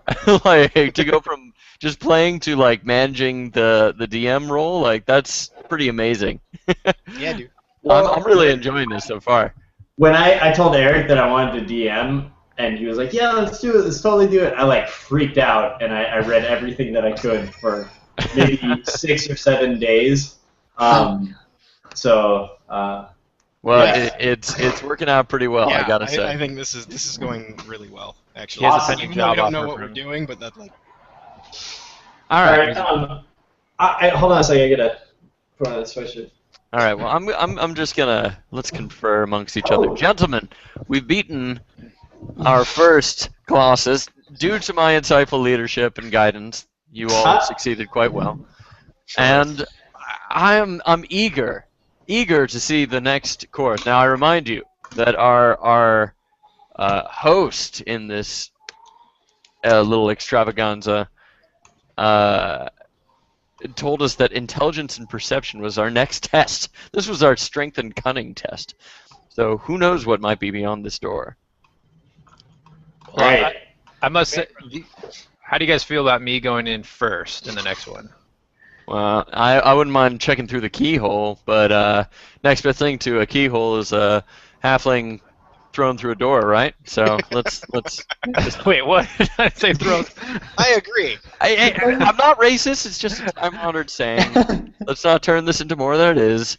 What are you guys doing Dumbledore. over here? You and me sorry. grab him. We'll chuck him through the door. Right. He'll be like, Mal, you hey, open it. grasp him.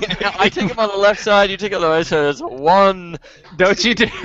All right. If you guys joke about this long enough, I'm gonna make it actually happen. Let's do it. I don't even fucking care, man. Let's make this happen.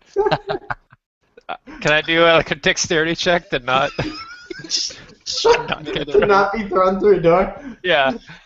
Yeah, Wait, I'm okay with throwing Brevis through the door. I'm definitely into throwing Brevis through this Are you guys door. really throwing him through a door? Are you Right, gonna open all right. it? Wait Are a you second. gonna Wait a open second. it So that would be first? our strength versus his dexterity, right? All right. Wait, I have a question though. Are you gonna open it first? Oh, yeah, or yeah, you- yeah. Inhuman. I think Mal, I mean, Mal technically, is going to of course, open it I for am, us, and then but, me like, and we're Dumbledore not are going to chuck him through the door. Okay, that's the plan. All right, so I open the door and then it with one hand, and then the two of us grab Brevis and toss him. Yep. in one of the least stealthy moves possible. Okay, so Eric, are you gonna resist this, or you just? Yeah, I'm gonna resist this. Okay, so it is. Let's see. How are we gonna do this? It's both of your strengths. So we'll do a strength check by both of you, All right. Yeah. and we will. How are we gonna do this to make it fair? Strength versus dexterity. All right, so it's two strengths. So the odds are against him. So I'd say that. we'll take the higher roll out of the two of you then. All right, that makes sense. All right, Okay. so I roll a d20. And then add your strength. Yeah. Right? And Eric, yours was a 16 plus your modifiers, right? Right. To make it a 20. Oh, think okay. so, So yeah. we Okay, failed so- miserably. Fail horribly. as you guys like move in with your hands open towards Grievous, he's like sort of does a sideways glance at both of you and and kind of no, what the fuck are you doing? And Back into the nimbly. room. Hey, wait, he could if he wants to. I That's the way he jumps. suppose. All right, so Eric, are you gonna back up into the room? Yeah. Well, Okay, can so I turn around and go walk through it, or do I have to back up? No, it doesn't matter. Yeah. So you very nimbly escaped their grasping hands, and Robert, let's collide in front of him in front of the door here. and as you you walk through the door, and Ooh. in front of you, let me load up this other thingy. Steal yourself. So I have a drawing of what this room looks Oh, like nice. from a 3/4 view up above. Oh, very nice. Right Whack-a-mole. here. So as you walk in, you see 3 tomes that are laid out with a page spread folded open, and there's a bookmark in each of the tomes that's laid across the spine. You also see a treasure chest on the right. You see a sconce on a pole where you know for a torch on the left, and you see a bunch of strange-looking mirrors suspended on the wall. There's a number of stones on the ground, and across the way there's a door with a radial pattern on the ground, another sconce, and another treasure chest across the stones. Okay. Well, So just to be clear, the stones that we see here, this is like 25 feet width, right? At least. Yeah. Let's see. It's 1, 2, 3, 4, 5, 6. 6 times 5 is 30 feet. All right. So it's quite a ways of these stones. I mean, can we do a perception check? Do we? yeah, I was gonna suggest that. Okay. On what are you trying to look at? I'm curious about these stones over here. Like, I'm getting a real Raiders of the Lost Ark, not Yeah. referencing any movie, obviously. This is Raiders of the Lost Ark, the famous dwarven Manuscript. poem. Okay. Yeah. So roll perception and add your wisdom modifier. All right, so I rolled a Holy d20. fuck. Okay. So this is Light shoots fantastic. from my eyes, and I observe. Okay, so you looking at these stones, you can see that each one has like a sort of very thin, what's it called? Like a space in between it and the surrounding floor.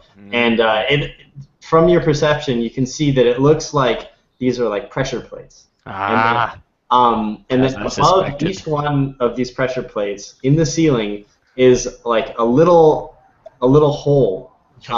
And around each of the holes, it looks like it's been burned. Okay. Like so the part of above the stones is also a stone section of the ceiling, and around each of the holes, the stone's been like charred and blackened and burned. I recognize this actually. So at Grandpa Hammerbum's third wedding, he wanted to make sure that only the most favored of wedding guests would actually make it to the ceremony. So he had a similar type trap installed in front of the chapel, and only like 4 people arrived, 2 badly burned. So guys, I would recommend watching out for these stones and making sure that we know what we're doing before we step on them. I try and read the book on the right. The book on the right. Okay. Are you all gonna look at these books, or is it just Hercules? No. Let's all look around. Hold on. I appear to be still. I'm gonna All right, ponder so something. I'm gonna try this thing. I wrote the right tome. So I'm gonna. Can you guys see this? See what? See what? No. Look up. I see. I don't. All right, I'm Wait, gonna oh, add this. I'm gonna add all of the tomes to your guys' journals. Okay. Okay. Okay. Okay. Ooh. Dude, this is awesome. Oh, nice.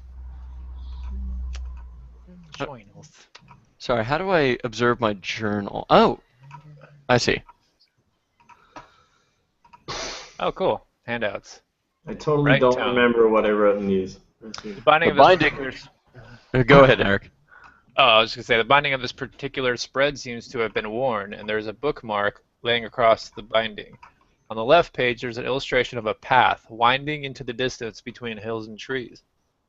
On the right page, there's a small block of text written in absurdly flourished text. The path to adventure was paved by our founder. Interesting. Okay.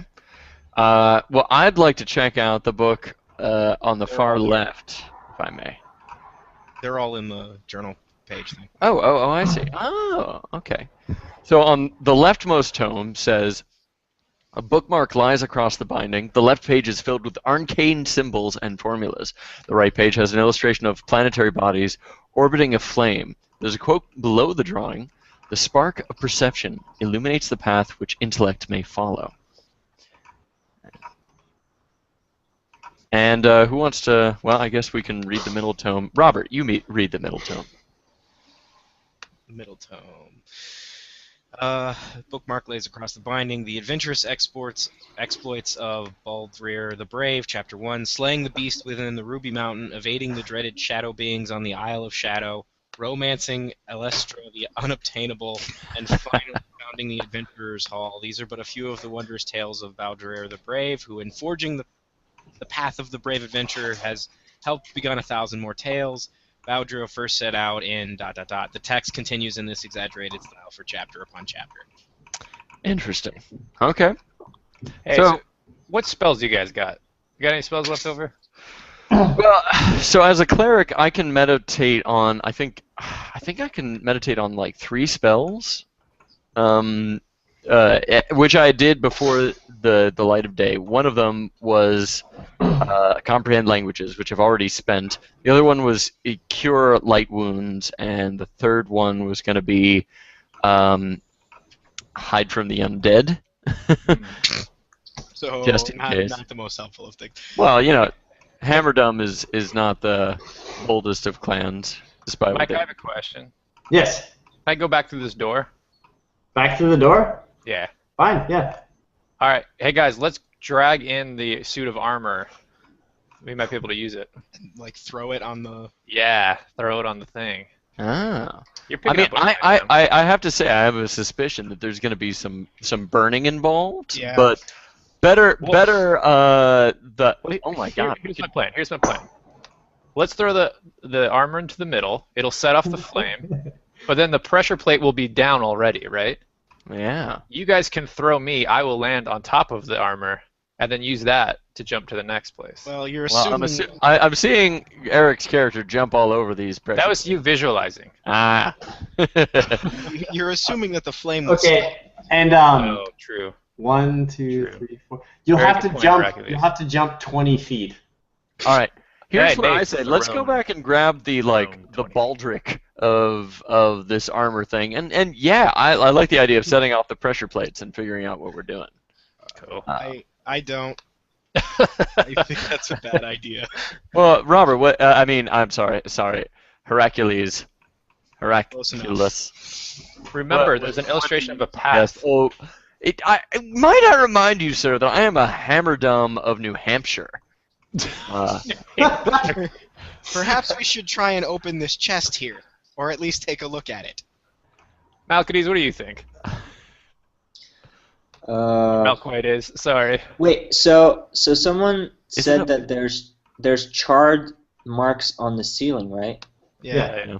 Very true. So wouldn't those charred marks on the ceilings indicate where the fire's coming out of? And then if we just follow the path Ooh. where there aren't any charred markings, that means that's the safe path to get to the other side? Quite possibly. Yeah. Okay, What say so then, you, Hand of Unfortunately, Fate and Voice of Fate? all of the holes have charred markings on them. Oh, okay. Well, Oh. perhaps we should follow Hercules' lead here. Hit the chest. I say the rogue should do it. All right. I'll open the chest. Also, Malquitus, did you get the handouts that Did you have a chance to look at those? Or? Yeah. Yeah. Okay, cool. I just wanted to make sure that the interface is working. Ow!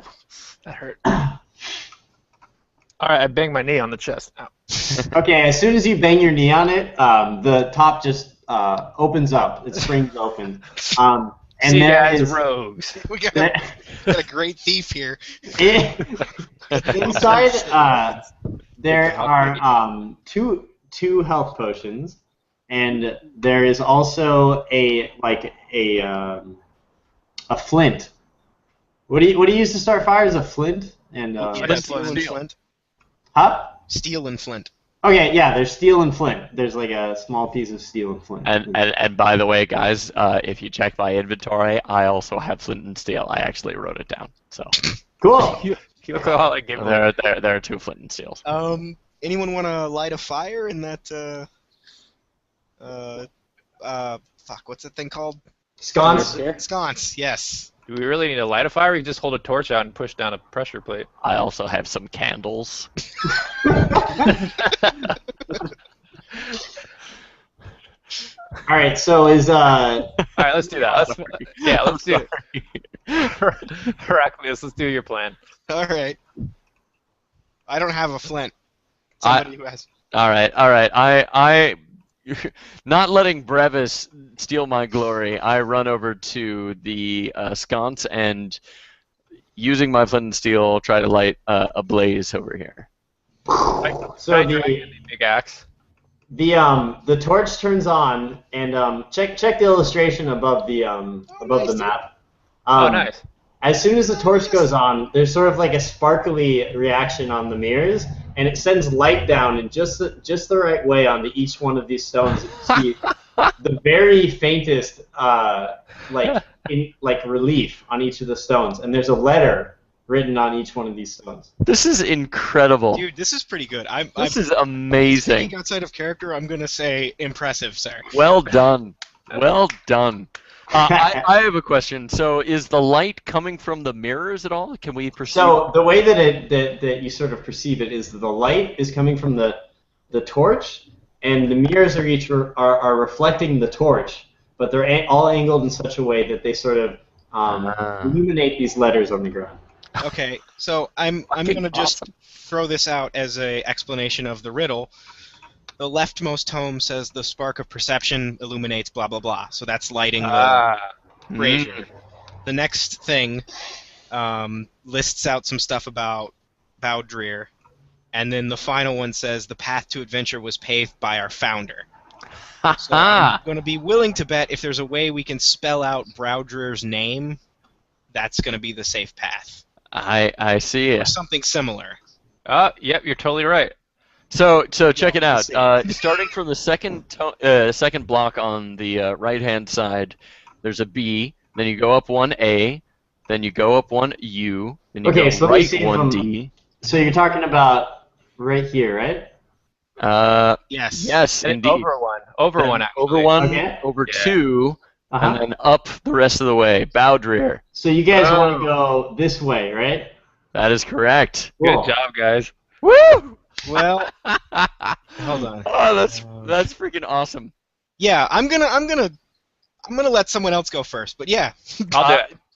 Brevis, do you want this? Actually, no, you do it. You're expendable. Dumbledore. I mean, tough. Hasty to claim credit for this discovery on his own. Quickly throws Brevis onto the onto the thing, and then follows behind just to make sure that he's done okay. Okay, so you guys very, very carefully, and then you keep glancing up at the ceiling. Step down on each one of these plates, and as you step down, you hear it sink a little bit into the ground, right? But nothing happens up above you. And as you go on to each letter that you've sort of planned out, you make it all the way across without anything bad happening. So. Fantastic. I start clapping because that was brilliant, guys. Fucking awesome. So let's light the next thing. The sconce. Sconce? Sconce? Do you want to treasure open the chest chest. before we open the scouts? Yeah. Yeah, why not? Why not? Let's do Whatever's that. clever. Brevis, take a look at what's inside. Of course, understanding that the Hammerdums have led the way in this and probably deserve whatever prize is inside. So. Oh yeah. By the way, who wants these health potions.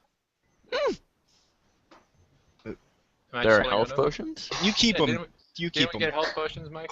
Yeah, we got What? What's up? We got health potions, right? two. Um, Health potions. Right. yeah, 2 health potions. That's right. Sorry, I just totally zoned out. All right, Great. cool. I open up this chest with my knee. There are 2 more health potions inside. So it. I'll take one. All right, Yeah, I'll maybe follow we. you. So we achieved 4. Maybe everybody should have 1. All right. Oh everyone yeah, gets that one. probably makes sense. By the way, guys, I've been keeping in reserve my healing spell, and I have a healing kit on my person, which anybody can use really, but I'm holding in stock. So I added that I have a health potion now. I'm proud of us, guys. Wait, hold on a sec. We still have another sconce here. Yeah, We do. We yeah. do. I say light it. Brevis, you want to do the honors? Excuse me. Sure. Do we have a torch? You have flint Well, and you steel. have flint and steel. Flint and steel. Okay, then I'll use that. Pachink, pachink.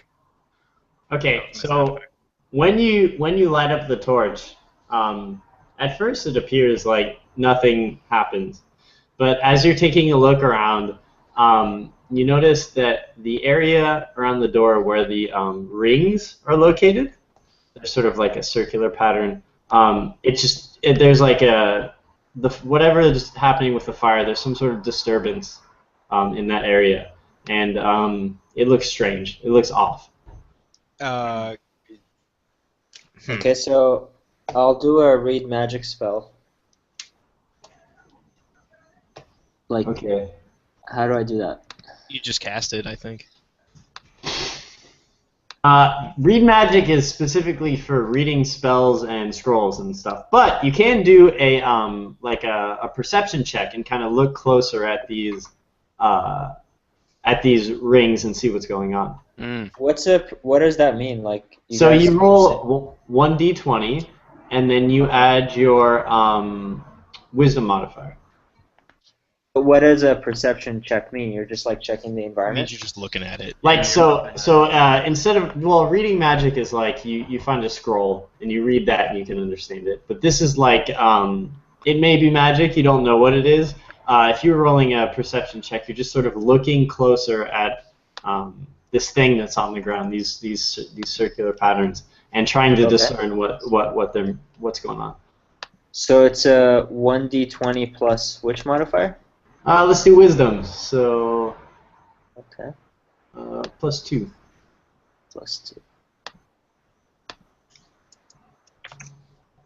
Right, 18. 18.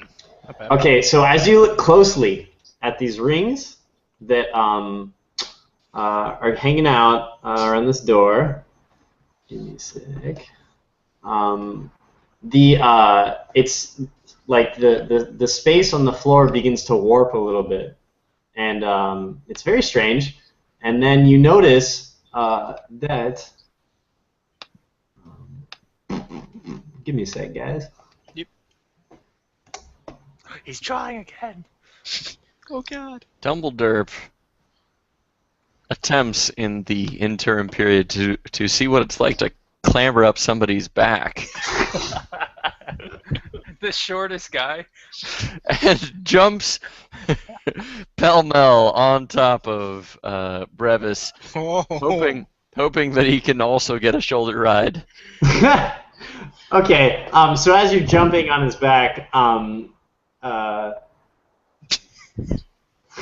Can I just drop to the floor? Mal's perception and looking deeply into these rings sort of shatters the illusion that there's actually a floor there, and the air sort of like fluctuates, and then all of a sudden you can see what's really going on here, and it's actually just a steep drop of about 10, 15 feet Huh.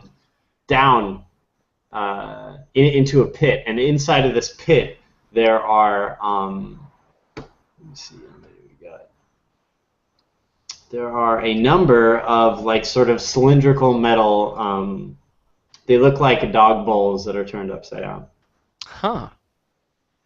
So, gentlemen, not saying that this means anything, but if you check my inventory, I also happen to have purchased some rope As do I. As 10 or do 15? And mine. I say we go down there and see what it is. Yeah. I agree. I'm interested in observing. Hey, you guys, I have some ball bearings. I have a bag of them. Do you want me to drop one down and see what happens? Yeah. Yeah, that sounds like an idea. See Alright, if you can't hit one of ball those bearing. spokes. Okay, I try to hit one of the things. Okay, it's gonna be really easy, but we're still gonna roll a dex check. You're just trying to beat a 5. Okay. And you can do it again, so... We got a couple dozen of these things. Oh, Okay, Nice. so you throw a ball bearing down, and it pings off the top of one of these like dog ball looking things, and then all of a sudden these slats in the side of the thing slide down, and little legs sprout out of this thing. Just this one, not any of the other ones. Here you go. It looks like up above the map, I drew a little thing of what it looks like. It's got that same sort of black magical mist coming out of the top of it, and it sort of sprouts spider legs. How much on? And it sort of like turns around in a circle and then sort of faces where the thing got thrown at it from. okay. Interesting. I say fuck that, and let's tie some rope to this sconce coming. and see if we can just kind of like climb. So it looks across like to the about a door. 20-foot gap. Is that right? 10 foot. 10-foot gap. Throw me for Yes, sure. it is jumpable. It is jumpable. I'm not confident in my ability to do that. You guys can Is there a way we can like make a rope bridge or? Well, tell you what. I got some rope. Hey, actually, you know what? I also have a grappling hook. So here's an idea. If I can make the jump over, I can open the next door and hook my grappling hook over, and then I can take your Shimmy. rope, Robert, Yeah. tie it together, and we can get some sort of a little bridge. So people who can't jump it, Well, you could just have shimmy. something to grab Just have onto. the one. Okay, so as you guys are discussing, this spider starts to climb up the wall towards you guys. Holy fuck! Um, All right, maybe it was a bad idea to piss this thing off. all right, but let's not let this thing fall down and Oh Wake yeah. all the other ones up, huh? yeah. Let's Hey, let's trap it in the chest. Oh, why don't I? How heavy does this thing look? Would it be something I could like lift? Let me see. I got it over here. Oh god, the little thing's moving. Oh yeah, I'm just I'm getting a little token that's gonna represent it. So it's Brevis. Where were you standing? I was over here. He was standing by Dumbledore. Okay, so it's heading towards you right now. Okay. So can we and do it's climbing the wall right now. Can Brevis attempt to like grab it and? No, and- I have mage hands. I was gonna if it's Ooh, mage possible hands. to lift it, I can just pick it up in my mage hands and drop it in the chest. All right. Good Well. plan. That's Alright, why I was so- asking, like, if it is like. All right. something You wanna cast me? It's this thing is small. It's Okay. It's like I said, the size of a dog bowl. All right, so That's I enough. cast mage hand at it. Do I need to do? I think I just that's just a success. Unless I it, think like, this tries to get away. I think this just turned into like a kind of combat round, so maybe we should all roll initiative, right? Okay, yeah, you're. Sounds good to me. And remind me what that is again. Sorry. D20. It's just 1d20 plus your dexterity modifier. I see. I think you can actually find it if you go into your show all or your core stats. There's an initiative button. I don't even know where the core stats is. It's in your character sheet. Yeah. Whatever. I'll just roll 1d20 plus dex plus 3. Double derp. So mine is 14. Chris Chris. Chris moves with lightning precision, whereas Robert maintains his tradition of gaming and not being able to respond to anything. +2. Now you're let scrubbing me- it, Chris. I'm gonna roll for this thing, this spidery thing. 21. Chris moves before any of us can even see what is happening. I'll show you guys the initiative I'm rolling for him. So far, Chris is the most effective unit on our squad. Well, don't forget you did. Wait, who did some sick backstab damage? To That was Brevis, who did like 40 damage to that goddamn thing. And bear in mind that Dumbledore was the one to detect the backstab location and some other stuff that was useful. All right, so going. Did I touch this He's more of a thought leader. All right, so going through this, we have Chris is first, right? So 18. Oh no, Eric, you tied with him, right? No, Chris got 19, it says. No, I got 19 plus my 2 modifiers, so that's 21. 21, jeez. I'm All right. after Robert. I'm 10. Yeah, I'm. Oh, wait, I'm the last. I leader. know I'm last. That's Can pretty you easy. guys list the order for me really quick? All right, so I think that the order goes Chris, Eric, myself, and then Robert. What's you, Dumbledore? You're 13. No, it's well the thing. All right, and then the spider rolled up a what did I roll? 15. 15. Yeah. Oh, So- So you're between Chris and Dumbledore. So that's Chris correct. goes first, and then All right. I love having an artist as a DM because you get all these cool. Oh yeah, my these God, drawings are it's fucking It's badass, fucking man. amazing. Thanks, guys. All right, so we got Chris, and then the spider, and then Alright, so Dumbledore, Eric, and then Rob. Cool. So Chris is gonna do cool stuff. Hey, Derek, you're no longer So I sharing your wanna- screen, by the way. Oh, If you're God. intending to. Thanks for letting me know. I will immediately share my screen. But you're awful pretty. Oh, you. So I will cast a Shocking Grasp spell. Nice. Okay. Shocking Grasp. Let's look that up really quick. Do you know what Shocking Grasp? It's a melee attack. yeah, Right. it's a touch attack. Dude, you're gonna touch it? You're brave. You have to like touch it for it to do anything. Wait, how do I She's- figure out if a spell is a melee or is it just Most of them, well, the It's a list I melee. have it tells you. All right. So I But have in a this question. case, shocking Chris. grasp. It sounds like a touching thing. Chris, how many spells have you cast that are level 1 spells so far? I cast 2 already in the last dungeon, and so I'm only left with level 0 spells to cast now. Okay, and Shocking Grasp is a level. 0. Oh, it is. Okay, cool. Yeah, but if it's a melee, I don't know if it was a melee or not, but if it Mine is, I'd says rather it do is. Ray. Oh, so I'd rather do Ray of Frost. Okay, so that's just a straight 1d3, I think. Mine says 1d6 of damage, of cold Really? damage. Oh, cool. Is that like the new 5 rules or? Yeah, this is 5 edition. Okay, so I nerfed your spell a little earlier. Sorry about that. We Yeah, So it did says okay. 1d6 plus 3 cold damage, Yeah. and the speed is reduced by 10 feet. Yeah, okay, so Ray of Frost that motherfucker. Damn straight. Straight up. And the duration, casting time is 1 standard action. What does that mean? Let's look at this. Oh, so I think you just get to do it. Cool. Awesome. Okay, so do I have to roll a dice Yeah. for that? Yeah, 1d6 plus whatever it is. You just roll that. Plus strength, or No, it's No, Plus this three? just automatically hits. So you just roll 1d6 plus. What's the spell? 1d6 plus 3? plus 3 Yeah, cold plus 3. damage. Yeah. so 5? Oh, cool.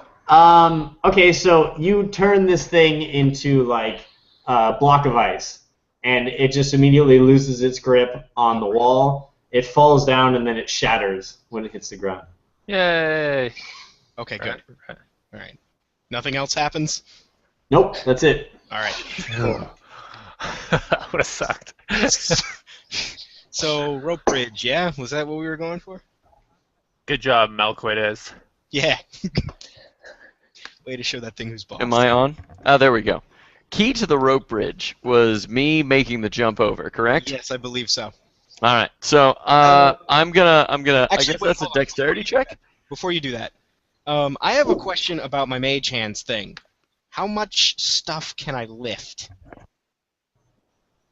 No, let's look it up. This thing says small items, so I can't imagine I could lift a whole person, unfortunately. Are you trying to throw No. me again? Oh, I see. Okay. 10 pounds. 10 pounds. Oh, also I can't attack with it, so probably shouldn't have done that thing with the stack of armor. But good to know. I think that was okay right. because it's like an animated object. Whoops, So sorry. that's All right, totally fine. hey, I'll trust you on that. So, well, never mind. My idea was to like lift you across the thing with the mage hands, but you're You probably could lift the rope. Yeah, you're right. You're thinking about this. Wait, you I guys, mean, not to say that'll necessarily is the right thing to do. I'm just saying that it is possible to lift That's like true. the I'm rope. just saying, Dumbledore is a young dwarf in his prime. I'll trust Dumbledore to leap the 10 feet. Go ahead. All right. Well, so I assume I need to do is it a strength or a dex check? This will be Dex, and the score that you are trying to beat. Hold on a second. I have this somewhere. Save it.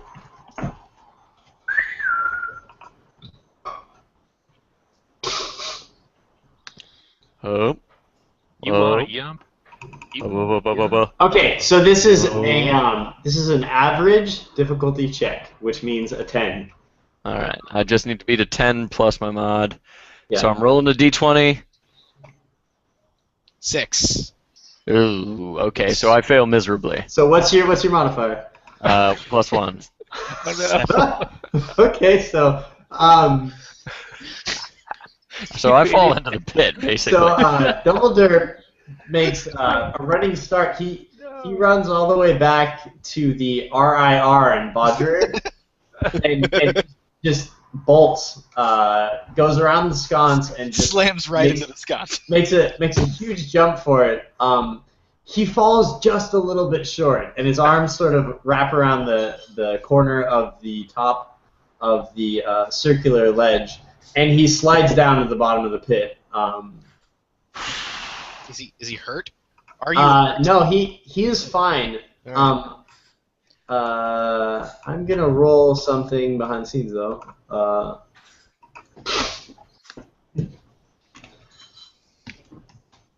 He's trying to figure out how much gold he found. Down there. Yeah, I'm sure.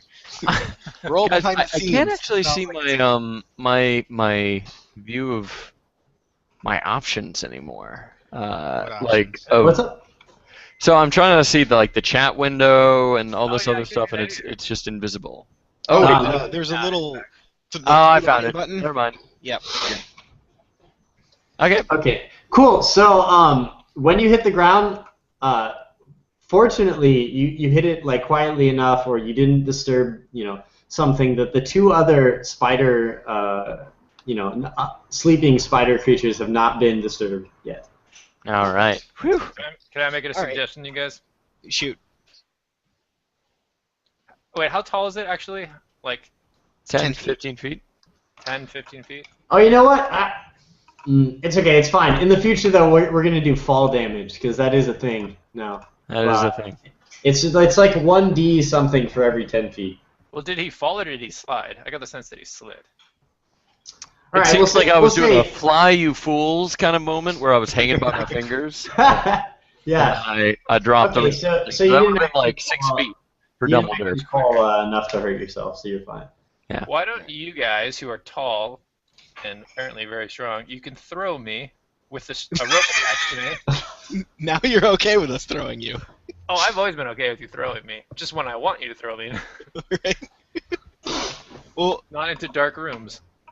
why don't we first get Dumbledore out of here? We tie a bit of the rope to the sconce and throw it down. Mine is 50 feet, so it shouldn't be Shouldn't be a problem. I can say that I do have a grappling hook, right? So I could probably clamber up over the edge, but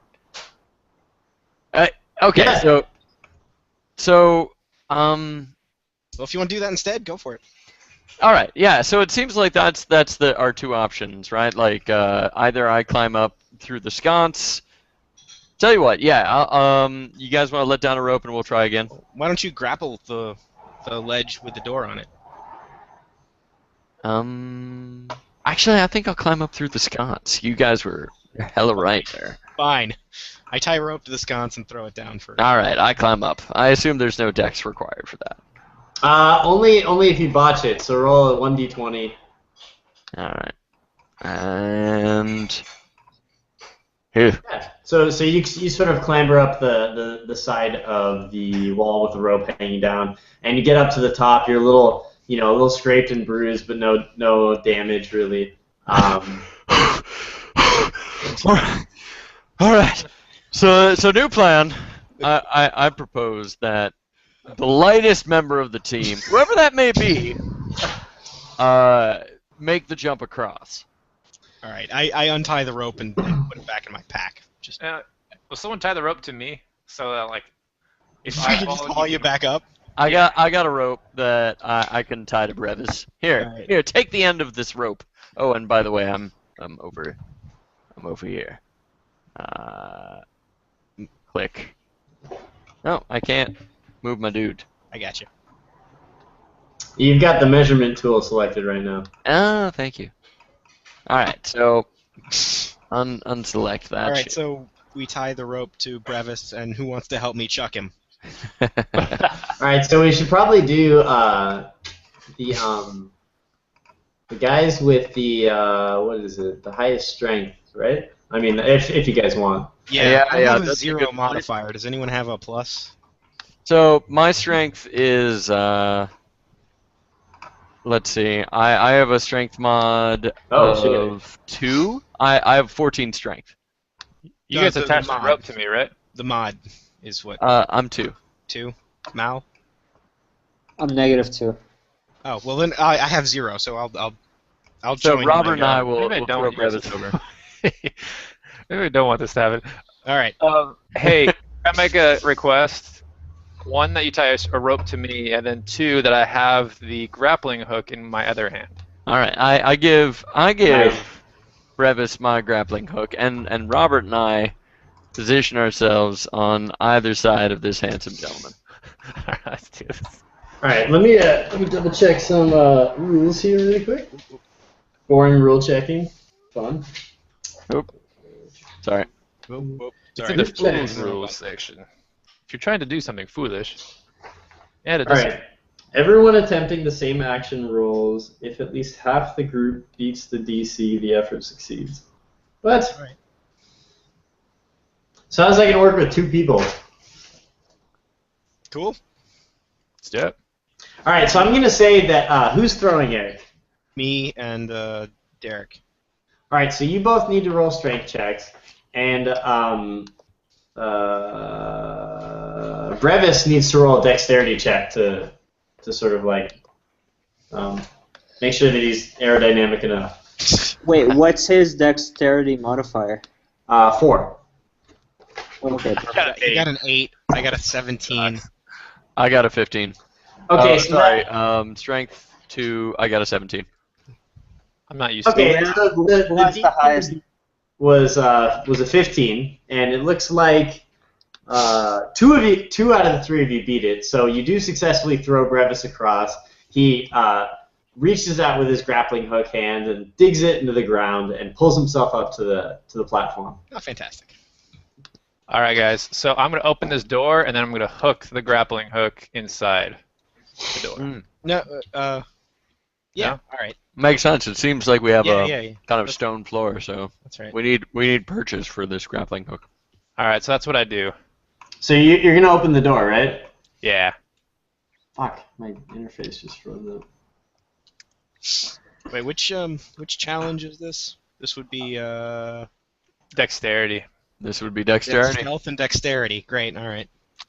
Guys, The next- I'm proud of the us. next So room? far, we're not damaged here. Hold on, you guys. The room's still loading. Room's still loading. Not my fault. It had a very, very slow render engine here. The door slowly. Render engine It's is, like of course, the inches. name of the dwarven god of creation. Render engine? Rigid.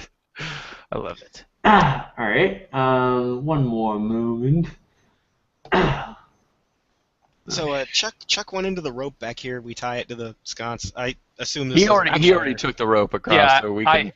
I technically am the rope, aren't I? Because it's tied to me. Alright, So- so you open up the door. You can look inside if you want. There is a couple of walls that Hey, have grappling hook. openings. That have openings in them. And there is also a table with a lockpick kit, a grappling hook, and a rope. All right, I'm gonna hook the grappling hook right here, Okay, that's fine. and then you guys, I'm gonna tie off my rope to it. All right. Now we all want to scramble across. Do we need to do a dex check? Yeah. Once you get the rope set up, this is going to be like a very average dexterity check. So it's just rolling a 10 or higher to get across. All right. I got a 19. Plus your dexterity modifier. All right. So 20. I run light-footed across the length of the cable. All right. So Hercules shimmies his way over, and Chris O, in a stunning display, Malkitis, in a stunning display, jumps up and tiptoes along the row. Damn. Because he rolled a 20 and that's bad. So he just sort of does like a front flip off and lands. Does a it was- handstand while he's walking. It was super impressive. But you're all across safely, and you made it to the next room. Nice, Chris. Or Mal. All right, so I want to peer on the corner. What do I see? Okay, so we've been at this for 3 hours and 20 minutes at this point. You guys want to keep going? All right. That's a good question. Is everybody good to go for a little I'm bit good longer? to go until around like 5:30, 5:45. So about What does 50 that mean? minutes. 30 more minutes. About 30 more minutes. I could, or we could stop here if we wanted to. If someone else had other things to do, the rendering is still going really slow here. Yeah. All God, right, maybe we should call it here. ancient renderer. Uh-oh, we lost someone. Somebody just ran off into the darkness. Yeah, we could just call it here, and that would give Mike some more time to do the actual campaign anyway. Mm. Are we going to use up all of your tutorial? Well, you are 2/3 of the way through. So. Okay. If Yeah, I'm you fine, want, if whatever. you want I'm to not keep going, doing- it's fine. We'll just have to wait a little while before we start the campaign, like a week or two. Alright. But yeah, you guys can keep going if you want. All right. So I'm Eric has half an hour. I mean, my time is not really limited. It sounds like Robert could do okay. So Given we're that thi- it's we're taken us thinking- about an hour per room. So we're thinking about another half an hour then. Well, that's what I'm thinking. Like, it took us a while to get through each of these rooms, so Yeah, this one is also. I'd say to play on the safe side, maybe we should just hit the save button here and pick it up the next time we're available. Like, let's say next Saturday. I saved. Yeah, I don't think I have anything. Okay. So before we strength save, nice Eric. Yeah. I'll leave you guys on a little cliffhanger. So Alright. before you go, when you're walking into this room, you notice that the ceiling is much different than any of the other ceilings so far. This is kind of my last minute shitty drawing, but it's like looking up. Wait, what? Sorry, that was. Can you see this drawing over to the right? I don't see anything at the moment. Ah, fuck. Oh wait. Wait. Over far to the right? No. Remember to collect your rope and grapple. I added that as a note for next time. Why? All right, give me a moment, fellas. I'm glad we. Okay, Ooh. so when you look up at the ceiling, the other ceilings have been sort of like like a hardwood floor. You just see slatted boards. This one, it looks like if there were slatted boards, like kind of in this area, they've been removed. So you can see the structure of the ceiling and the support beams. Okay. Cool. Mm. All right. It's immediately apparent because it's so different from the other rooms. So we'll use a grappling hook to get up there, and I'll do something cool. I think that sounds like a plan. Okay.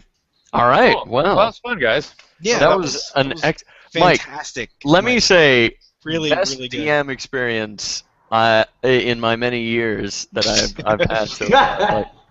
Like In your honestly, past dude, like experience. really great storytelling. You ran with the story as it came up, and the pictures were just amazing. Yeah, dude, the pictures really added to it. Really great. Yeah, had a blast. Well Awesome. done. Well I done. was playing with you guys. This was Yeah, it was a lot of fun. We'll do it again. so yeah. We got to figure out what next time is a good time. So, do we want to shoot for like same time next week? Like, can we turn this into an episodic thing? I'll send out a Google invite, put it on everybody's calendars. We can Yeah, try. I mean, I'm fine with that. As a, Yeah. as kind of like a general. Well, about you, Chris? next Saturday is Valentine's Day, right? Oh yeah, I'm gonna be in the mountains next weekend. Oh yeah, right. you guys with girlfriends. Right. Thank you.